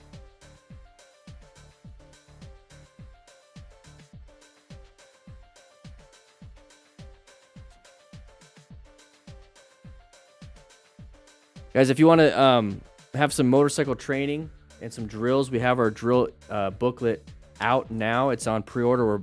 We're getting updates that we're hopefully be able to ship we're hoping to ship before the second week of February. So that's coming up quick. So you pre-order now.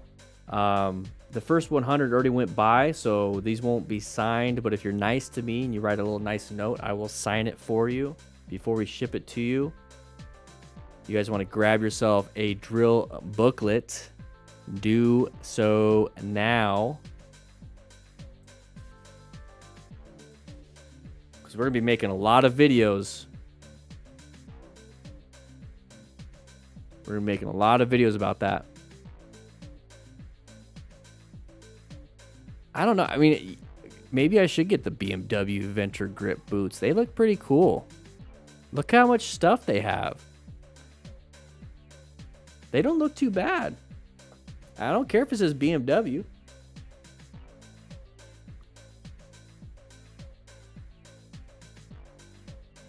Let's see. So the looks look cool, but let's see. Cowhide, waterproof, highly breathable, shin impact protection, thermally molded and reinforced, ankle protector.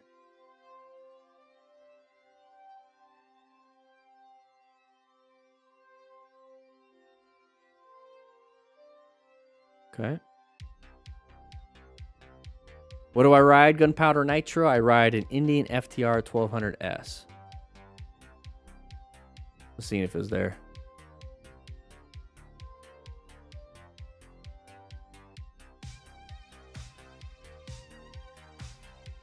The jeans are on top.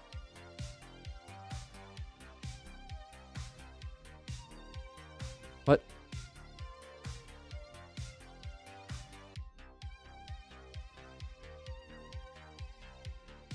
Feet stayed dry while walking through that. That was cool.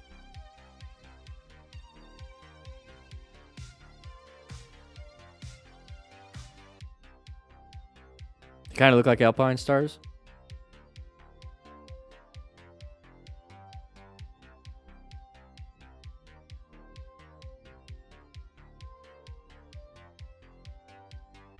Oh, so these are mountain bike shoes. What the heck?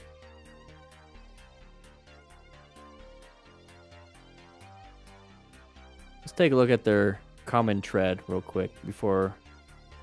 It's 424. Been hanging out with you guys all day. I gotta get. I can't do another one. I gotta get going. What's today? Friday? Yeah.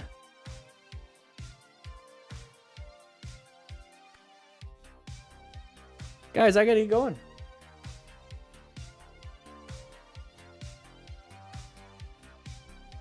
But guys, what we have here is the S.M.A.R.T Rider motorcycle training drills. We have a lot on the store. There's a buy one, get one free for the, or not, let me take that back. Buy one, get one 40% off for the rescue kit, the big rescue kit. So you're gonna get a crap ton of stuff. Might wanna check it out. We have our school. We have training going on tomorrow. We have the Motorcycle Training Concepts YouTube channel. You can click join here. We have so much going on. We got the rescue booklet. We got the can you get the rescue booklet thing out? Just get. I think we're actually, yeah, we're out. So let's get out of that. You could join the Motorcycle Training Concepts Basic Training e-course. Become a S.M.A.R.T Rider. $4.99 You get the ebook, you get the rescue booklet PDF, you get a bunch of stuff with that membership. $4.99. Check it out. Links in the description. You guys have a great day, a great safe weekend. Let me know if you like these little chill streams and hangouts. But I'll be seeing you guys later.